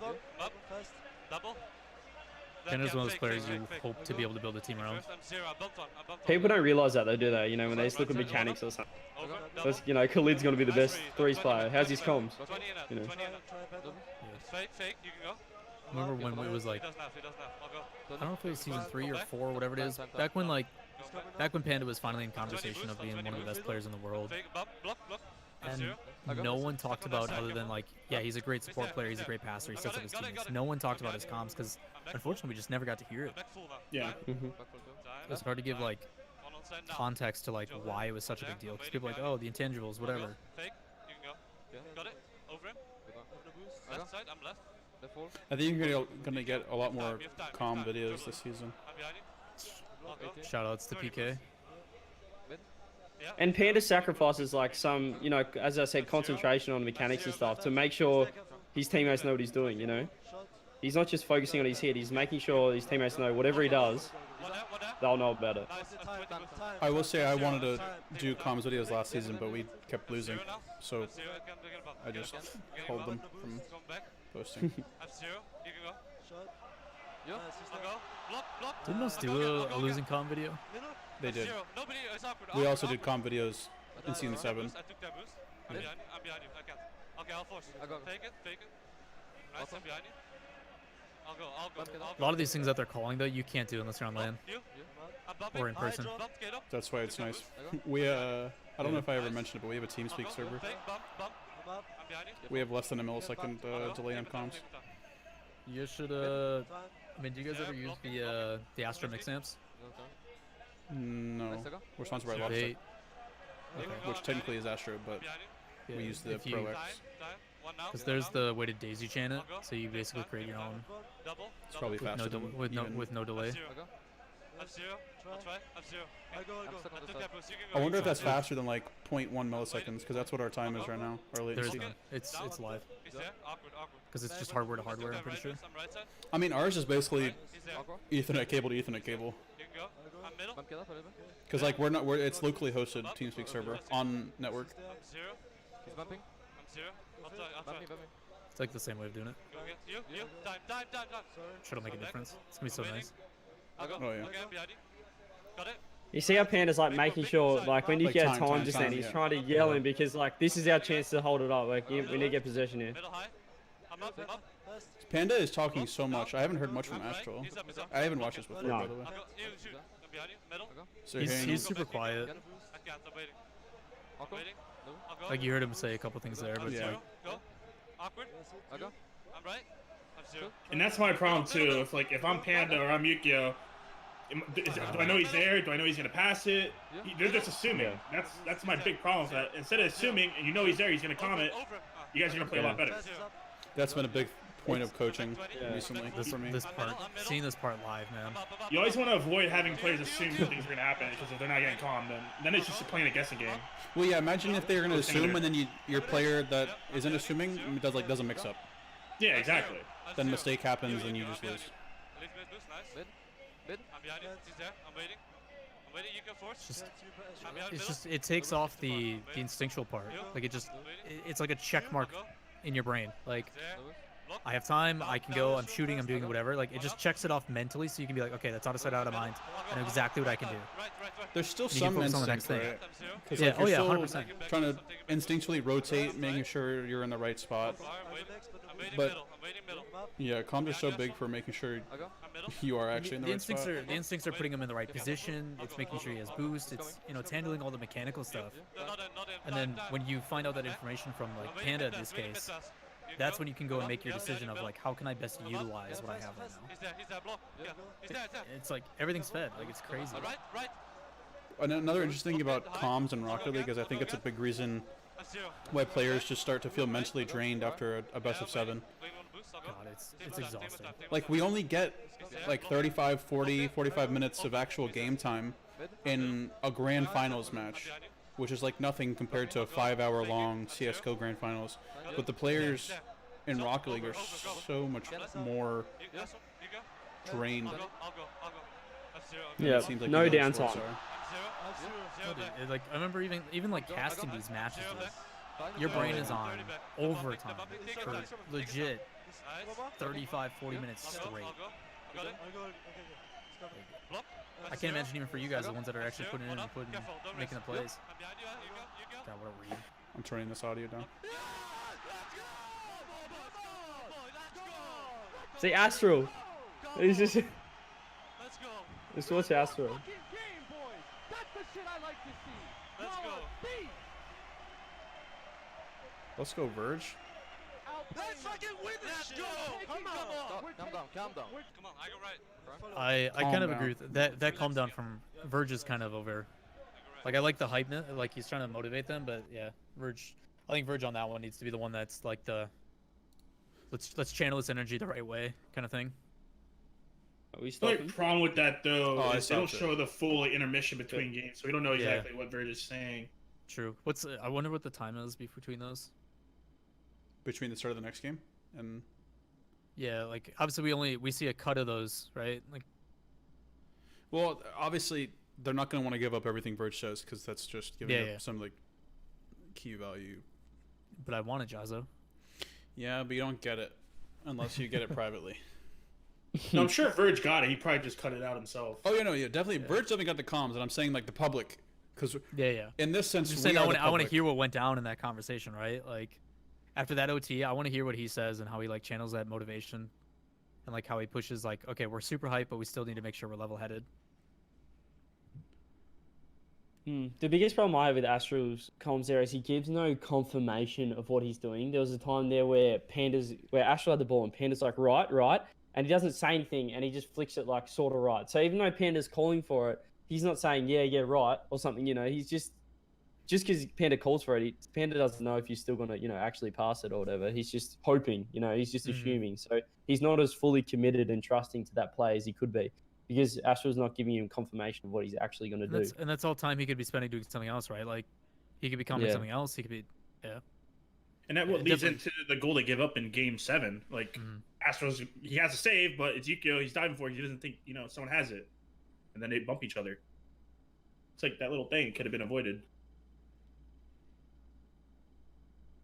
You actually had me really thinking about what Verge might have said. I don't know. I'm telling you, man. That's Well, the shit 'cause- that I really want to hear. I really wanted comms from Montreal. Yeah. I tried to give a big speech before Game 7 of Grand Finals, and then we got scored on first, and all of our momentum kind of went away. It'd be nice if I could hear that speech again. The other thing that's super cool about like coaches and managers and stuff is just not even like telling the players like out of sight, out of mind. Like, hey, I'm gonna leave a camera up here for this kind of content. Like, the fact that this is available for us to watch right now is just. Imagine if we got this from like NFL or, like obviously they mic people up, but for esports, this is so crazy to be able to watch this and like see this from everything that they're doing. Well, I was like the mic check in the LEC. Yeah. And the Oh yeah, it's LCS awesome, man. for League. It's funny seeing like there's moments where the crowd, because the different camera angles, where they think a ball's nearly going in and they're getting hyped, but no, the players are not reacting at all because from their perspective, it's clearly there's going to be a save or something like that. It's interesting, that the crowd, they don't realize sort of the player's perspective. They can see so much more sometimes than the crowd can with the director cam. Yeah. Yeah. End all be all, comms are important. Yeah. Absolutely. Don't gloss over comms. If you're like an up and coming player and you're struggling in ranked, don't gloss over how much comms can elevate a team. And you might think that, oh, well, I can hit this flip reset. I don't need to call anything because I'll score a goal. But in overtimes like that and in massive situations, like a comm can be the difference between, conceding a goal, scoring a goal, stuff like that. Like that one goal due to comms is just like the reason why it's so important. Because, it might not be every single goal is because of comms or every single, goal he concedes because of comms, but it might be just that one deciding goal that wins you a world championship versus not winning it. Shoot, Chad, I'm out of curiosity. So this is like a new thing that they represented because we have 2 coaches, a player, and me. I'm just kind of here. Don't sell What yourself like? short. I mean, I'm just kind of here at this point. But do you guys like if we bring like a different philosophy each week or like in other topics? Maybe like that's something that if you guys go follow the Twitter, !social, Jahzo, do it. Do the Gotcha. links. So if you guys go follow the Twitter, right? And like say CJ or somebody puts out a poll and is like, yo, philosophy for this week, this, or this, and you guys vote on it. Is that something that you guys would want to see on a regular basis? Because I think it's really cool. Like I think it's just a cool topic to be able to discuss from the guys that live and breathe it more than anybody else. I will Right. say some people in chat last week were saying replay analysis would be a decent thing to do, like in other. Because last year we had quite a few streams that were going over VODs from certain tournaments. That might happen more as like the season goes on, yeah. But we could like tie in like a secondary stream each week with RO philosophy and some analysis. Like obviously this week there's nothing really to go over in a VOD because there was no actual gameplay played. What do you mean? We played. What are you talking Analyze CJ's. Oh yeah, streams. yes, right. about? SSG, G2 both went undefeated last week, so it feels good. Most overused joke on Saturday. What? So he goes at Lawler _RL, just Lawler on Twitch. But when will Rogue announce you as their couch? Couch. First is gonna pop a squat. Wait Wait a minute. a minute. I gotta go, guys. That's, Wait. My bad. That sounded way worse than it was meant to. it's a yikes for me, man. Their couch. Oh, I guess we Oh, could have gone over Astra stuff, but maybe because I was thinking of getting more streams in to meet the hour requirements for affiliate and partner. Because we definitely hit the viewer average for getting partner, but there's no way we're going to stream 12 days in 12 out of 30 days if we're just doing the broadcast. But so yeah, we could do like a. We haven't got in touch with Twitch yet, though, have we? Has anyone? We haven't done that yet. Maybe we can haven't, just no. get verified. Just get straight up verified. I'm trying. We can talk to our orgs as well. Surely they could help out somewhere. Yeah, the problem with going to our orgs is they're going to want to put their own branding on it somewhere. True. And we're 3 different orgs and an orgless. Thanks for the reminder. Mate, You Maybe just we'll reminded have it yourself away. like 3 minutes ago. It doesn't mean you gotta former- double down on it, you ass. Oh my. Former analyst on I can Lawler. only self-depreciate so many times, Jahzo. Fuck. Yeah, someone sign me just so I don't feel left out. Pity org? Anybody? Pity org? Pick up? Wait, there's an Astra on Monday? Yeah. Are you playing in it? Wait, We are, yeah. I feel like we should play in it. We almost didn't play in it, but it's like, why not? I have to go. What do we got to lose? Yeah, I'll handle that after broadcast. But yeah, I mean, do we want to touch on how bad the servers got over the weekend? I know we talked a bit about it at the very beginning. Already, So yeah. like we joked about it last week too, right? So last week we discussed like servers are kind of becoming a problem. Things are kind of weird. We're like leading into the weekend, like, is this gonna be an issue? And everybody's like, I hope not. And then look what happened. So if you guys don't know, RLCS started last week technically. They went into the show after apparently there was an SQL server update on Tuesday, which is supposed to help with like SciNet, and that's basically determining like how you get your XP, like what it goes towards rewards, like all the stuff like after the game when they calculate that information for your XP and stuff. That's what it does. So there was issues with that, so it doesn't seem to be on the Google end, it seems to be on the Psyonix end.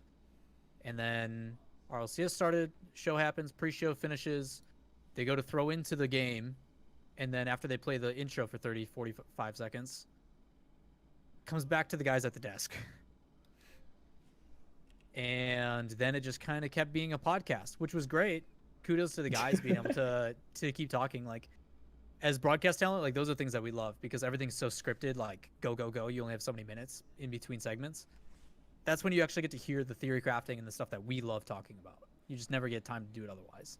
The difficulty is 80,000 people are hoping that they get to see PK versus Flight, and that never happened, ever. They went to a long break. They came back, still nothing, and then Leaf said thanks for watching the first week and peaced out, which was. I'm just taking a look at the early sports Twitter. It's just like a story told over a few tweets. It's like the pre-show will be live. Oh, it's live. Oh, we're experiencing issues and an extended break. It was great when the 15-minute break, was supposed to end, but the timer at the top just disappeared. Yeah. And we knew nothing. That was just funny to me. Yeah, there's a couple of memes about it on the subreddit, but yeah, when you don't have when you don't have a known, you basically say like, we'll be back when we can, like we appreciate you guys being here, blah blah blah, but we're gonna take a break, and then they just update the graphic, which they updated I think once, and then you give yourself a certain time period to where it's like, if it's not fixed within 15, 20, 30, whatever minutes, you call it. And that's just what ended up happening. You know, they couldn't fix it within the time, and then they called it. We don't know publicly, like we said at the very beginning of the show, when those dates and stuff are going to get rescheduled, how they're going to fit those back in. Maybe it'll give CJ a chance to boot camp because everything gets pushed back a week, and he has a week to fly and a week to, who knows, man? Who knows? I feel like it would be really hard to reschedule when Worlds is, because wouldn't they already have like a contract with the venue for that weekend? Well, Worlds is already weeks after, right? I guess Worlds is, yeah. I mean, you look at NA League play, right? It's like a month after, so you're just saying it's 3 weeks instead. The difficulty is, does that conflict with promo relegation and all those kind of things? I don't know when they have those scheduled. I'd have to look. Yeah, Worlds will stay the same. It's just there's less of a break in between. Or they have 1 week where they jack it up and get another week in, sort of thing. Yeah, Or they'll an extra do. day. So there's 5 games. Weeks 1, 2, and 3 are only 5 matches instead of 6 like the rest. So there's 3 matches they can make up there, but that's still 2. So you'd have to do like 2 7-game days. Hypothetically, they may be thinking of just doing it at week 5. Sorry, the last week, not week 5. What is it, week 8. 7? The last week? 8. Week 8. We have 8 weeks. Hypothetically, they might have an extra day there that may be in talks. I mean, if they're not going to add another week, that makes the most sense, right? Stockpiling more things on different weeks. Like, what other outcome could you think of, you know? I mean, The they could do what they did with the EU thing and move it to a weekday somewhere. Yeah, I could see them doing it like Thursday, Friday. From a coaching standpoint, that sucks. Because, like, how am I supposed to, balance, when I'm expected to play one team and then now I got to play another team 2 days after or something like that? It's kind of silly. This whole fiasco is just less than ideal. Yeah. I mean, if they did decide to do it in a weekday and they did it on a Friday, it would give us a good taste of how it would feel to play 2 matches every weekend, one day Friday, one day Saturday. Which is what I don't know. I'm more annoyed by like no practice at all some days because of the servers. Oh yeah, we were delayed. Yesterday we were delayed 30 minutes because one of the players for scrims couldn't get into servers. Still. Like Friday, the day Because before. it was like soft maintenance mode or something. Yeah. Like someone was I'm not going to say what player, although it doesn't really matter. Was still like getting the checking privileges thing. Oh, yeah. Which is silly. But, I mean... It sounds like the more problems you hear, it just sounds like a lot of it is they still don't have enough staff. Like, even titles haven't come out yet or something like that, and our staff's working, they're the sign-out guys, they're the database guys that do that, so they're not going to be able to do that yet. And it's like, I don't know, it seems like a lot of different things. Everyone's working on this now because we've got to do this, and that's that department that's already busy doing this, instead of doing some other job. It just sounds like they need more staff still. Big point from that is the new patch was able to come out today, and that was apparently a completely different part of the dev team than the people that were working on server stuff. And apparently, yeah, because they said the update last week, didn't they? They said the update last week. That's a whole different department that handles the updates compared to like the esports and stuff. So it was never going to change. Like they're not in control of when updates come out, even though it was on week 1 of RLCS, a big weekend where they needed to have stability. They said they didn't have any control over the date. I don't get why not just do that database update like a week earlier? Why do it literally 2 days before? Could be deadlines. Could be that's what they have things scheduled. Like to me, that just it's poor planning or poor scheduling. Whether it be there's a miscommunication error or something. Like if you're scheduling to do these things, obviously there's a lot of moving parts. You know, think about all the things that go into scheduling the RLCS, just logistically, whether it be securing funding, vending, like how they're getting things approved, sponsors, like making sure that the teams have the right dates and getting qualifiers and like all those things. Plus, you're obviously Olympics is something that you're thinking on that has to follow at some point. We want to give you enough time for the teams to play, and you're trying to do that at the same time. There could easily be where these two just miscommunication and it ends up happening. Like, obviously, you never want those things to happen, but sometimes they do, and it sucks. My big issue is that there's like no contingency plan for something like this to occur. They could set aside servers that are, you know, stuck on this update and they don't get involved with any things that the dev team works on, right? So they can play on a different branch or something and not have to worry about these. But it's like nothing was set in place. So this could possibly happen again, you know? Yeah. I mean, now that it's happened week 1, what stops an issue from just arising? I guess like it'll stem from the database update, but what if there's something lingering that happens on Saturday? Like, what if too many people get on to play because they're inspired by watching RLCS and they want to grind their rank up, and we go past like 350 concurrent players across all platforms and the database just dies? Cross the road when we get there, buddy. Yeah, that's what happened Saturday. I woke up and I had no idea if my team was even playing. Yeah. I don't know. I mean, clearly they've gotten through server issues in the past. Like, for those that don't remember, very first week of Rocket League, they would be happy if 10,000 concurrent played. Got Dave to eat bread, who, if you guys don't know, the owner, Dave Hedgewood, hates bread for some reason. I don't know the reasoning, but he just does. So he ate bread because they hit 100,000 concurrent. And that first week, like the first, like, I think it was like 10 or 15 days, was literally just us finding out that there's actually like a season mode that you play against bots week to week and playing offline. And they made it through that and they moved forward. The difference, though, is this time is they are on a very tight schedule. There's a lot of things that they're trying to accomplish, and it affects a lot of you guys, coaches, scrims, etc. Players, you know, you kind of have that mentality set like, okay, it's this weekend, and it just keeps pushing back. Just it loses the feel of it. Adds like a cheapness to it almost. Emmanuel says no, they have a database server clouds team. They don't have anything to do with the esports decals or anything update. You say that, however, the team decal codes that are given out to players, they cannot give them out yet because that's handled by the online services team, which is currently dealing with the signet issue. So actually, it is all linked. They all do the same sort of thing. So whether it's officially in their title to do it or not, that may be one thing, but it could be something that has been delegated to them. Like, you guys are in charge of this because we're under crunch time right now. Like, that stuff happens all the time. Like, talking with, I mean, you guys know Seismic. Yeah. Seismic develops for a certain company, and like they have a new game that's coming out in like a month and a half. Crunch time. He's doing things he never thought he'd have to do, and he's like design and like he's like, I never thought in my wildest dreams I'd ever have to work on this stuff, but because it's crunch time, like shit needs to get done. All hands on deck. Long hours, just making sure that it's you know, pristine when it gets to be there. So sometimes that stuff does overlap. Whether it's official title or not, we don't know. But yeah, I mean, there's been some things that I've been sitting on for a long time. I obviously, for the past 4 years, haven't been able to always speak my mind openly about a lot of these issues. So it's been kind of a breath of fresh air.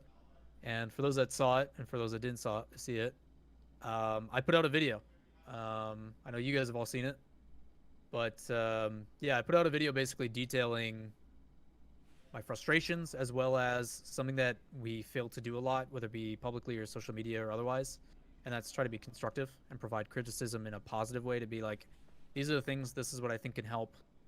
Whether you do it or not, hopefully it's some sort of insight about how we feel. So I'm curious to hear, because obviously you guys have seen it, but like, what are your guys' overall thoughts on the topics that I hit, or any things that you think I missed, or things that you would like to include? Our problem with the whole complaining in a positive mindset is just like, things never really change when you complain in a positive mindset. Sadly, as it is, you could bring up all these ideas and then it doesn't matter. So like, I don't know. I feel like in that sense, you just gotta hope and pray. But You know, So I don't know. even though nothing may happen, does that mean we're just supposed to give up? Like, I feel like I mean, I don't think anyone's giving up. It's just like I don't know Yeah. in that aspect, like with like certain like other companies or whatever, when they get complaints from some, it's more so like people complaining in a negative aspect, and things change. But if you complain in a positive aspect, nothing ever changes, even if it's a good idea, and everyone agrees on it. But you know, it's up to the dev team and Sonics what they want to do.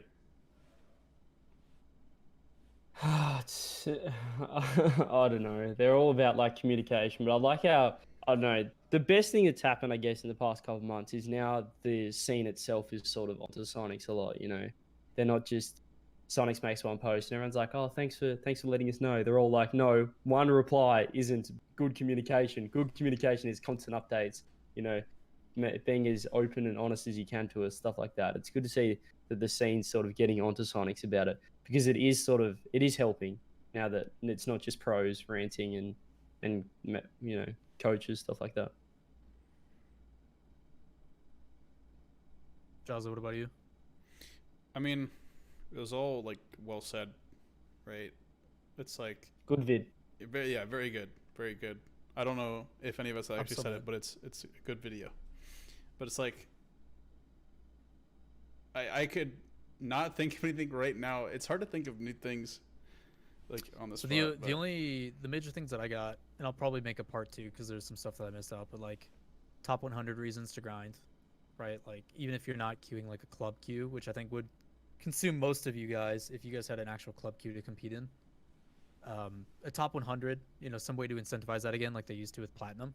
Like preseason season 1, like platinum ranks, like everybody was grinding because they just wanted to be that top 100. It incentivized the rank queue. Yeah. So things like that, ways to incentivize a reason to play. Something that people really haven't touched on that I think is a brilliant idea is actually JamesBot, his arena queue system, where like in Hearthstone you pay like a certain amount to unlock like the arena, and then you draft a deck, and then with that deck you can play up to and get like up to like 10 or 12 wins or whatever it is.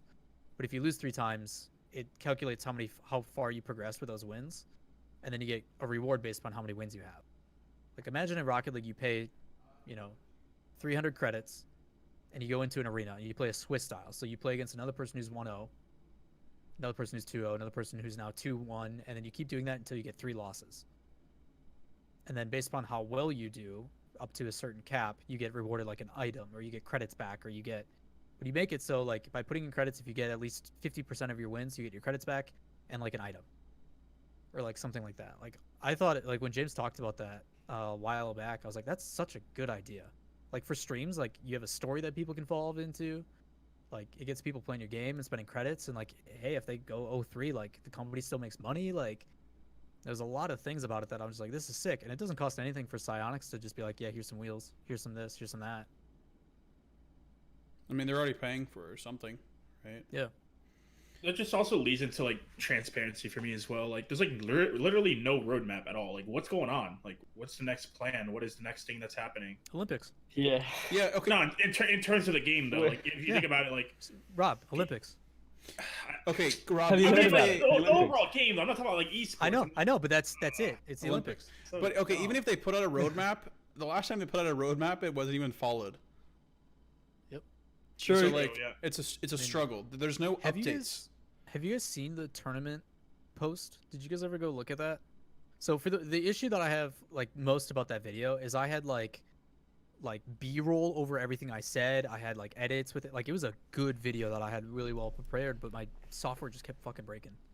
But like everything that I talk about, I had like clips and stuff over the top of it, like pointing at it and like zooming in on it. Like it was, I'm so mad about that video, even though it's, you know, well spoken, I guess. But in the tournament update, there was supposed to be a second update in the second half of the year that like talked about a lot of things that we want, like being able to queue a Psyonix, you know, based tournament where you compete for stuff and like all these cool things. And it just, where is it? It's never happened. They never talked about it again. Like it just How never long ago was existed. Tournaments. When the tournament, God, Was that 2018 or 20? 2 years ago. Has to be 2 years ago. Has to surely. have been 2018, right? April 3rd, 2018. Jesus. That was the post. Yeah. And the second update never came. Yeah, let me find it. Here, I'll read it. You gonna toss me a link so I can show? Yeah, I gotta find it though. Or maybe is this the update to the tournaments update? No, players can now play in tournaments. They tease that there's gonna be like a second part to it, like later in the year. I have it. Oh wait. Did you already find? Here's the patch notes, but Yeah, I don't want the patch notes. I want the like tournaments update coming April 3rd. is this it? Is this the very bottom? We'll have more information on some of the additions and improving coming to the tournament update, including details on chat bans and revisions to our code of conduct coming in the weeks. No, not that. Oh, after reading reading through through all all the feedback we Yeah. received, here I'll just show this on stream, and you can Yeah. read it as we go. Yeah, after reading through all the feedback we received from the tournaments beta, we also determining what's going in the V2 version of tournaments, which we hope to release later this year. And like I thought they put out, and I could be wrong, maybe it's just me getting my hopes up.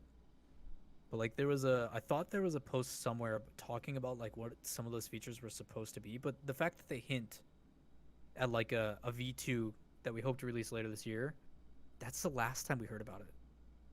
I'm pretty like I don't know if there was another post or if that was the only time that we're like, yep, we're looking to do a version 2 because there's a ton of things in the beta that we wanted that you guys liked. And then crickets, dude. What if V2 was supposed to be Face It? Remember That's Face It? that reminds me like the Face It Yeah. integration. Now it's no longer in the game, so it's Oh, like, is it actually not in the game anymore at all? Nah. I thought it is still. I thought you could still queue based on Oh. like other resources or something. But it was like what? Face It? Did it say Face It? Search for a Face It match or something like that? Wait, did the stream die? Yeah. Yeah, Is it dead yeah, yet? it might be the roadmap for that year that they say something. That's what chat's saying. I thought they did. I thought they did somewhere. Oh, we did. Yeah, chat. If We any of might you be guys done. have a, Chat's their stream's dead. Yeah, give me a sec. F. But yeah, Well, I can still ends up hear being a- you guys. it's still recording though. It's still Oh recording. yeah, it's still so- recording. So Yeah. we can talk and we'll be in the VOD and the I everywhere. mean, you just gotta edit more. That's all, buddy. What do I mean? Yeah, What, sucks what to am I gonna suck do? Twitch. Yeah, If it ends up being an issue, CJ has all the graphical assets, right? for what? Yeah. Yep. For the Oh, ready. yeah, Yeah, you're Switching over to CJ's down. stream. Yeah. Yeah, because they got rid of the whole like Face It thing. It's now like under extras. It's check for external match. That used to never be Yeah. in there. It was like Face It or whatever. Okay, so here's the thing.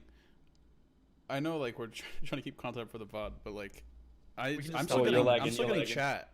Oh, am I actually lagging? Your voice was. Oh yeah, I have red bar on Discord. And I. Oop. I mean, Oh, network error. in Yeah. worst case, send the stream key to CJ and boot that bad boy up. Well, maybe we're back. Oh no. That feel when OC internet is better than Jahzo's? Oof. It's a struggle, though. It's You're, a struggle. you're losing Ye- to Spectrum and OCE right now, my dude. Like, Well, yeah, I'm on Wi-Fi, which is a struggle. What has happened? Well, I guess I'm still recording. Hey, at least you're recording. Let me switch scenes. Fix this stuff. Well, that'll entice people to watch the VOD because we'll say, "What's the last bit on YouTube?"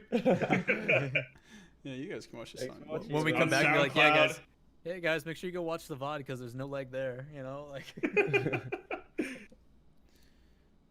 Oh my! shit. But You're- didn't realize the stream was run off Psionic servers. True. God.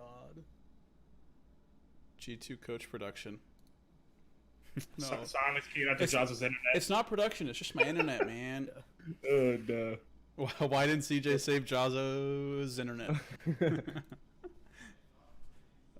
Can you like reset it real quick? End Yeah, stream, restart start the stream. stream. Oh, then I actually have to edit Yeah. something. All right, I'm gonna end stream. On a real talk, guys, what we're actually going to end up doing is internet is being bombarded for everybody. The Signet virus is spreading. So what we're going to do is someone, not me, is going to make a Twitter post asking you guys Q&A. So we're going to make a post saying, hey, send us your questions. We'll answer those. We're going to record a YouTube video, and then you guys are forced to go watch the YouTube. It's all part of the plan. And then you guys can go watch that on the second half of the VOD. So if you guys want Q&A questions, by all means, CJCJ Show on Twitter. Go ask the questions on the post that we're going to do in a couple minutes. We will tack that on to the back half of this VOD, and then you guys will be able to get that when the video comes out. Sound good, everybody? We good? All right, John, we're out of good. here. We're out of here. Apologies. Today's CJ show has been postponed and will be moved to a later date. We understand that this is frustrating, but we feel it is in the best interest of production quality to move it rather than attempt to stream it out. We apologize, and we'll have more updates soon.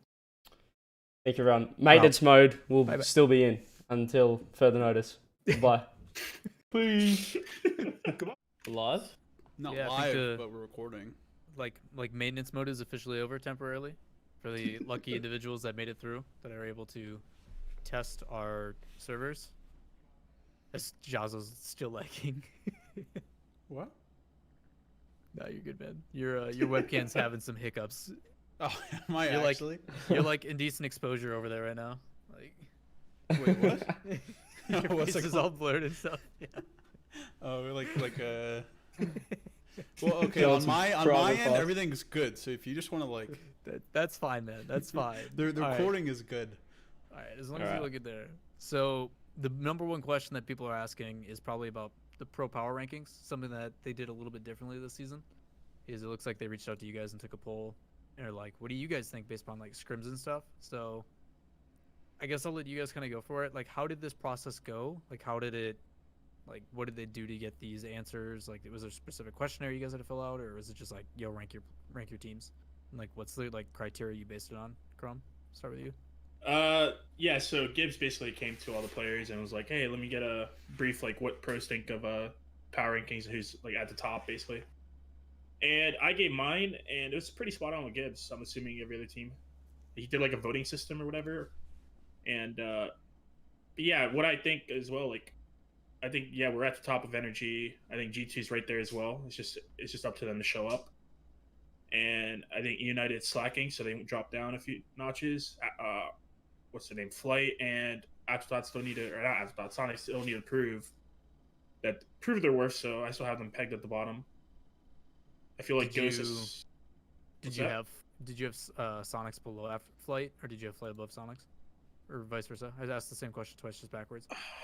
If I can remember correctly, it was. I think I had Flight on the bottom, but I wouldn't be surprised if I put Sonics at the bottom. Like, those two teams for me are still question marks, and from what I've played against, it's not anything crazy yet. If they So- played each other, who wins? I want to say Flight because memory is insanely good. Agreed. Was the backbone for Ghost. So Jahzo, do you agree with that?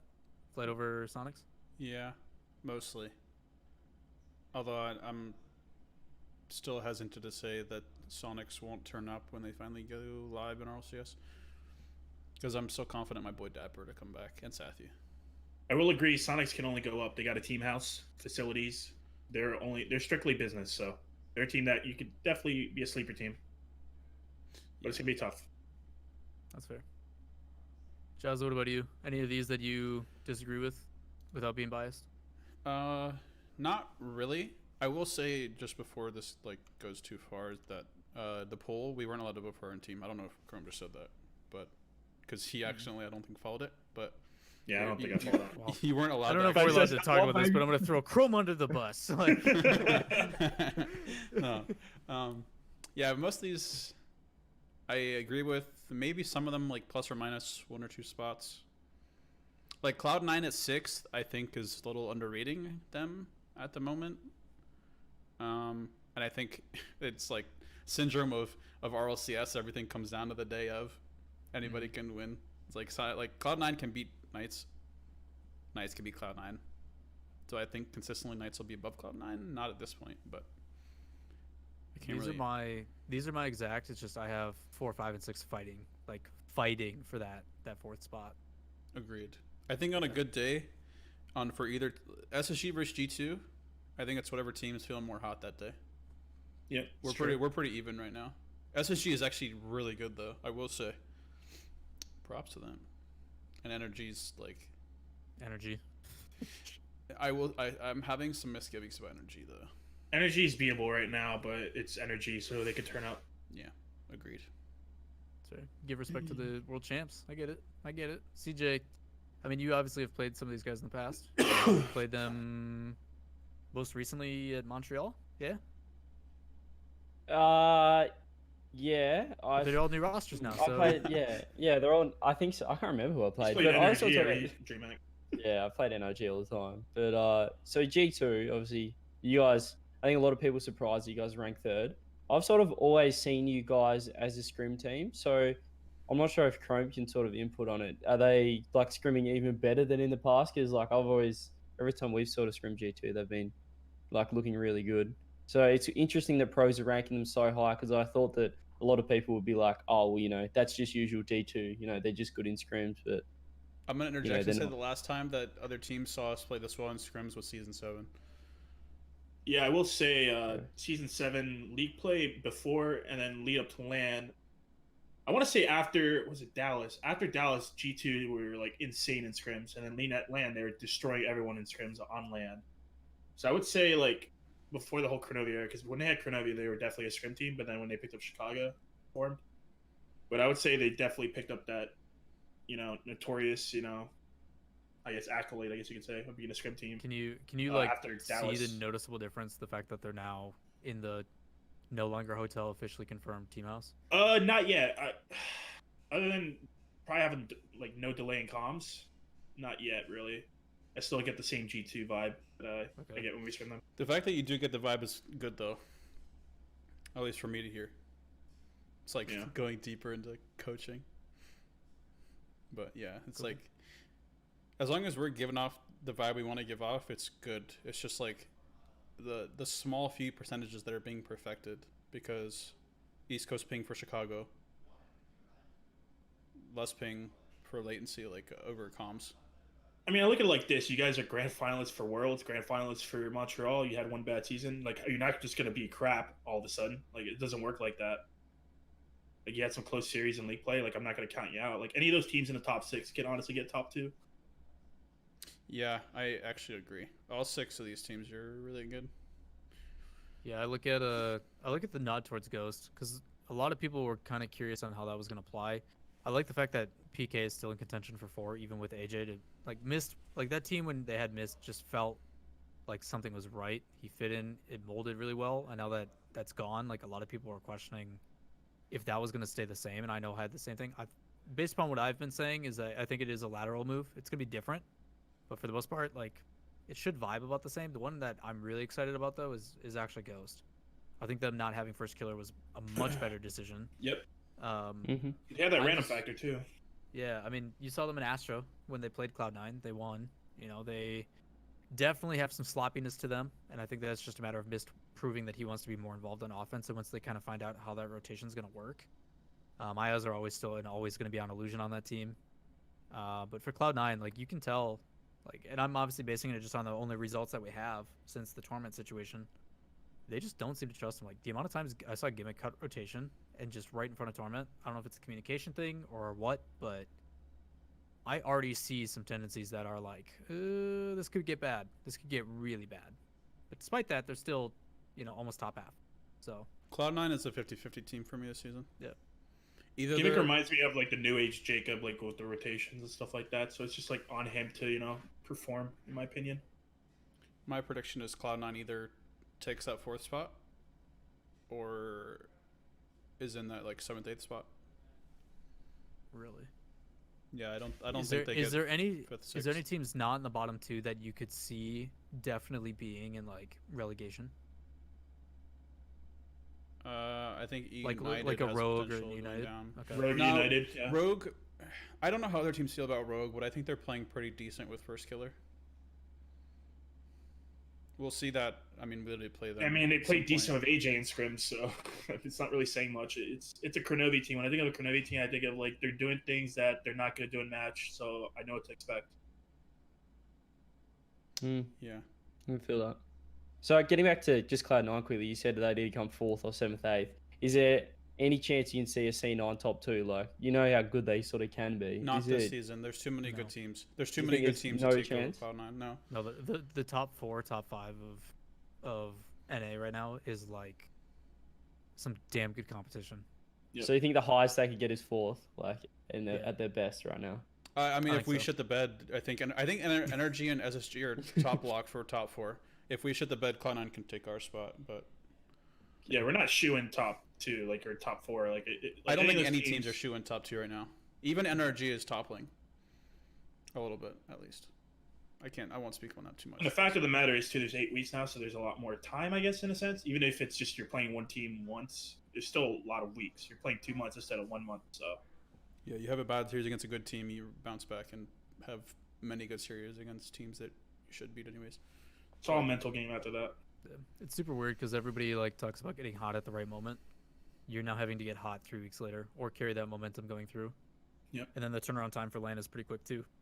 So, I mean, Do you think it's there's different. less excuses now this season because it's an 8-week season? Do you think that obviously, you used to have like 2 matches in a week and you have that one bad week and it's cost you a whole season? Do you think that now there's just 1 game a week, there's no excuses, you have a lot of time to sort of fix stuff?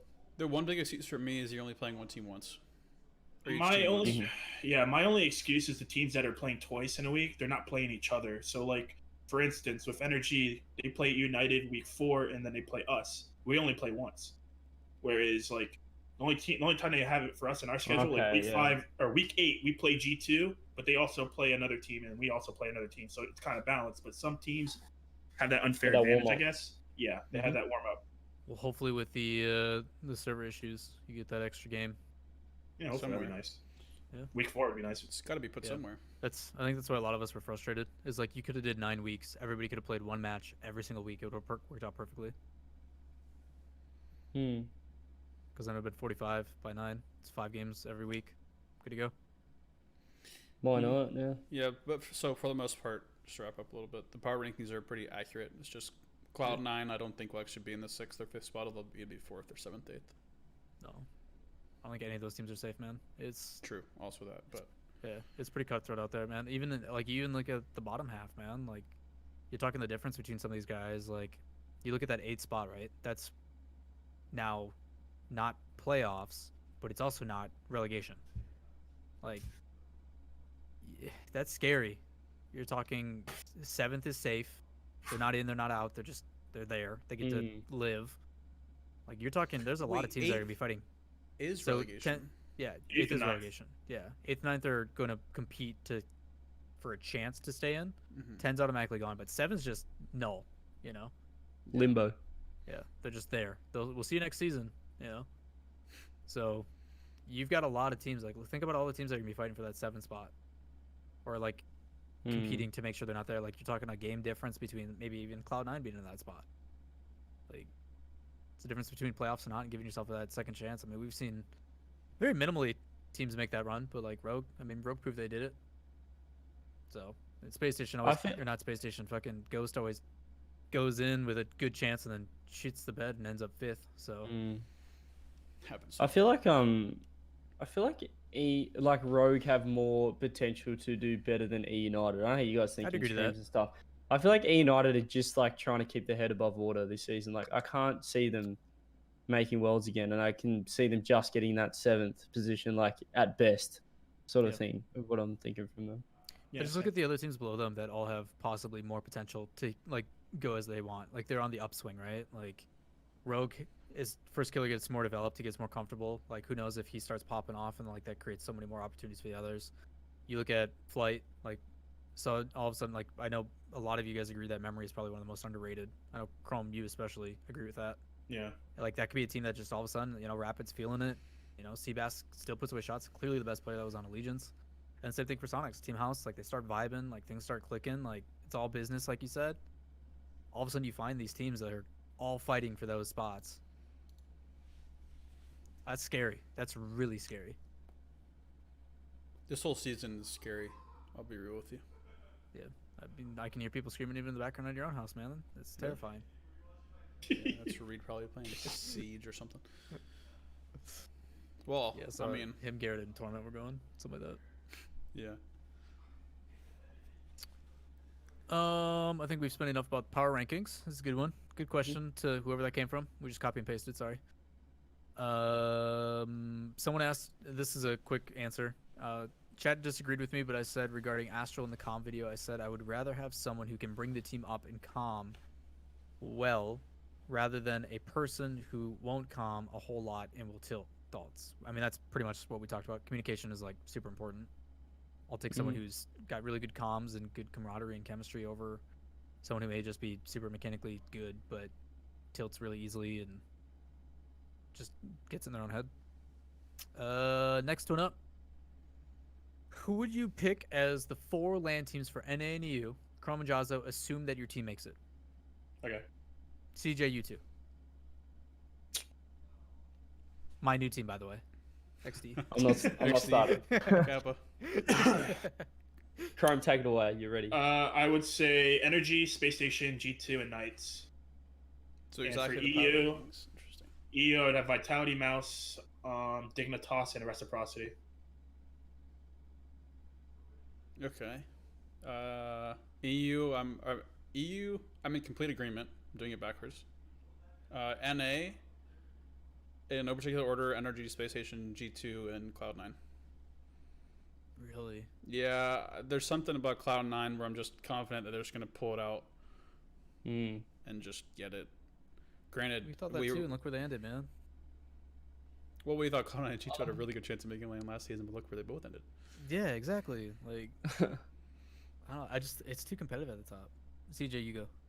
I was gonna be different than Chrome, but I'm literally exactly the same as Jahzo. I just think Cloud9 are gonna get there. I'm not sure about Knights with AJ. I thought that maybe if they had their old team, it'd be NRG, Space Station, Knights, and then G2, Cloud9 fighting out for that 4th spot at the LAN. But with the AJ move, I'm not as sold on them.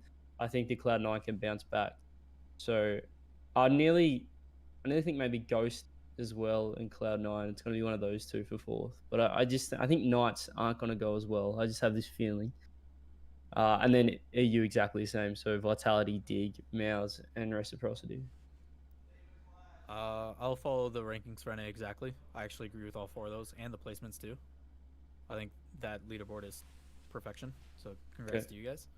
For EU, Dignitas, Vitality, Mouse. Like I don't even care if Mouse looks like shit all 5 weeks. Like Mouse is still my pick. I'm so happy for that team. I can't wait. 8 weeks. 8 weeks, whatever. It's all the same shit. Even better. Or maybe it's less now. Who knows with service? Maybe we get 10 weeks technically. God, that's tough. Does your team make it? So I'd assume your team makes it. Yeah, of course. But Alright. that's a different region, remember? Oh yeah, XT. Yeah, dig, Mouse, Vitality, and God, I don't even know. Chrome, would you say? I said Reciprocity. Dig Mouse Fit. Yeah, that's great. Definitely Reciprocity then, because they love it when people don't consider them. I think that was their issue at LAN, is everybody was like, you're the number 1 seed coming in, put too much on them, and they hate that. They like being the underdog. They like being forgotten about. Like, they still had a phenomenal league play. They 4-0'd. I mean, every game was like super close, but they 4-0'd Vitality at regional champs. Like, they're still a really good team. They just had a bad LAN. So yeah, we're getting Mouse instead of Veloce. Yeah. Sounds good to me. Bring Cooks back. Done. God, Cooks and Scrub on the same team, dude. Oh man. Yes, please. It's good stuff. Good stuff. Top 2? Yeah. Pick the top 2 for each region. This time, Chrome, Jahzo, don't include your team, since I know you'll pick yourselves. Energy, G2, Vitality, Mouse. NRG, Space Station, Vitality, Mouse. NRG, Space Station. I'm gonna go Mouse and Dig. I want Vitality come 3rd. I had the exact same as CJ. Damn, everyone's putting Space Station above G2. I mean, how Hey, Matt, dude, how can you not after last season? I'm telling you, man. I'm telling you. After the fact that there's no roster change for them, and last season felt like they were just trying to figure out who was going to do what, and now they just get to further exemplify that. I need to see more from you, Jahzo. After no roster move from G2, and last season looked like Don't they make were getting over. excuses, CJ. I'm trying to mirror Lawler, but G2's too. But yeah, I mean we're trying to fight. We'll see. Hey man, think about where you guys finished last season. The fact where you guys are being put right now. Yeah, Pretty good. Respect's But still there, man. We We just shouldn't gotta have see ended more. that last season, anyways. I mean, nobody should have ended like that for you guys or Cloud9, but look what happened. Yeah, we'll see. Plus, we don't know how like the whole extra weeks thing is gonna, like, having more weeks and more games. Like, You're just Yeah, we gonna don't even see. know what's going You're on. gonna see a bigger range now that you're adding. 2 more. Like you're gonna see a spread. You're gonna see like a top pack and a bottom pack. And there's gonna be a gap Speaking between of those two. spreads, is peanut butter a solid or a liquid? Funny enough, you think that's a really good transition. It's actually a question. It was actually a question. Actually, a question from someone. So, It's a liquid, isn't it? so Chrome, say what you said, and then Jahzo counter him. Go. Well, I think, depending on your brand or whatever, you're grinding up peanuts, you're making a paste, right? But if you want to say, just for like a jar of peanut butter, you can say it's both, because if you heat it up, it's going to become a liquid. But if you freeze it, it's a solid. Okay, there you go. See? It's a gas. Is that what you're saying? It's actually gas. Yeah, it's neither. It's that middle neither. one. It's the plasma. It's from space. Jahzo, counter that. It's neither a solid nor a liquid because it's a paste. I mean, it's still technically a solid. Because Chrome said it's both. I'm saying it's neither. You know what peanut butter is? It's delicious on Ritz crackers. Delicious on everything, man. Oreos, my finger. Oreos. knife. Wait. Oreos and peanut butter? Finger, You've whoa. never had that? No.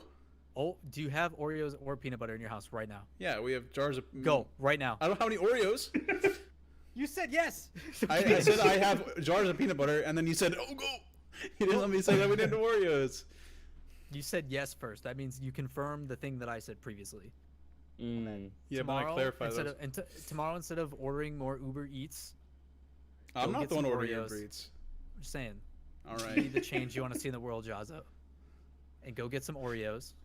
Get plain and then get peppermint bark, because peppermint bark is just freaking delicious. Peppermint bark Are you with guys peanut cooking? butter. No peanut butter on that one. That's just Oh. normie Oreos. But Jahzo, are you guys cooking? Is that Oh, your what's question for going the Q&A? Yeah. I need you to report back to us, Jahzo, though, I about cook how you feel about it. sometimes, but that's because I'm trying to save money. But the guys live lavishly and order Uber Eats a lot. Glad someone's responsible. They don't eat my cooking though because they just order Uber Eats anyways. And I more don't for really you. cook much because I just end up cooking something from the freezer like Bagel Bites, because it costs $1.60 for a meal. Well, the professional gamer diet is eating chicken nuggets and fries every day or something. We Waking also up have- and we also pounding have a frozen liter chicken Coke nuggets. Like Jahzo. So none of them eat like actual meals or like good food. At least they're eating okay, right? It's not like they're just eating a bunch of trash. It's not Are like they're they? eating a bunch of it. Yeah, I mean What- they're eating what do like they go- different like Italian, Chipotle, that kind of. That could be You worse. get burgers from somewhere. They're getting like actually like decent meals, but Okay. It's not just like snacks and shit. we do have snacks, but Yeah, but it's not just that, right? it's not Like, just like a bunch of chips and soda. Like most like the only carbonated drinks we have in the house are Red Bull. Because Red Nice Bull hooked shout. it up. Quick plug, yeah. I mean, but Yeah. it's the truth. It's Looks not, at his it's a shoulder. shout, but it's like He just said that he's like, yeah, it's just Red Bull. no, but it's true. Like you just eat, like an entire level of our fridge is just Red Bull cans, like different flavors. That's the way it goes, man. So And then the most important question of the night: how long will the CJCJ show be in maintenance mode? Stay tuned. Follow our socials. We'll keep you posted. Our DMs are open. We're always listening. Reading comments. We'll be doing a soft opening up of the maintenance mode to some people to watch next week. Stay tuned. stay It's tuned. probably next Tuesday, guys. Probably See you next next. Tuesday. Probably Yeah. next Tuesday. But really, just stay tuned. We're always watching, just not always saying. And listening. DMs are open. DMs open. Actually, though, DMs are open. Bang. You want something to Actually, happen? yeah. DM us. Like actually, Yeah. Actually, let us know. Yeah. actually, We'll tweet actually us. listen. actually email us. Emails in the Twitter bio. Actually, Hey, email listen, us. listen, we're working hard here, okay? Yeah. Comments. Some of us are comments. working hard.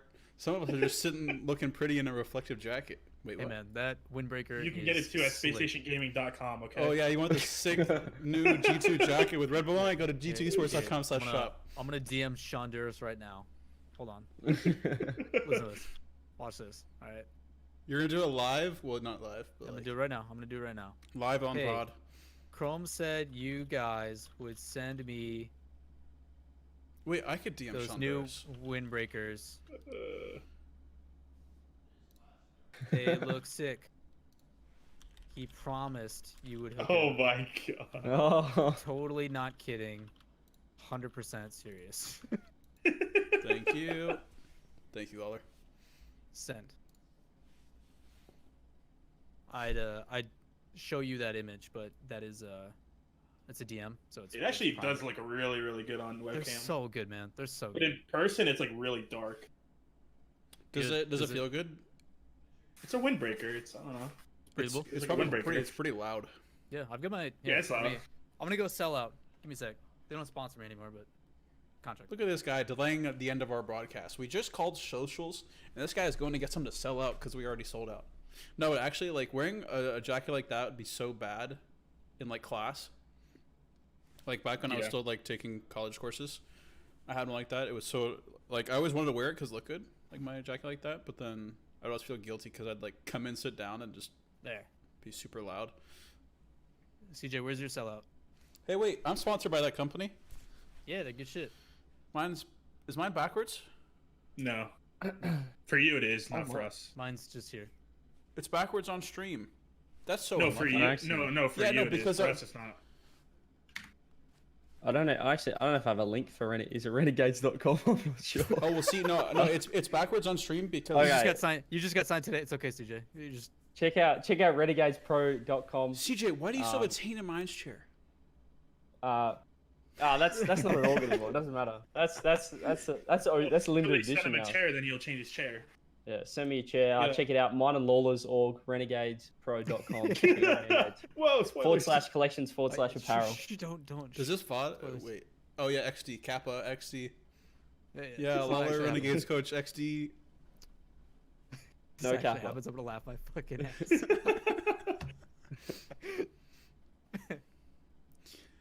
Anyways, we'll be Just- back live. Just stop it. No, just stop it there. Just stop it there. Like, just cut that part off.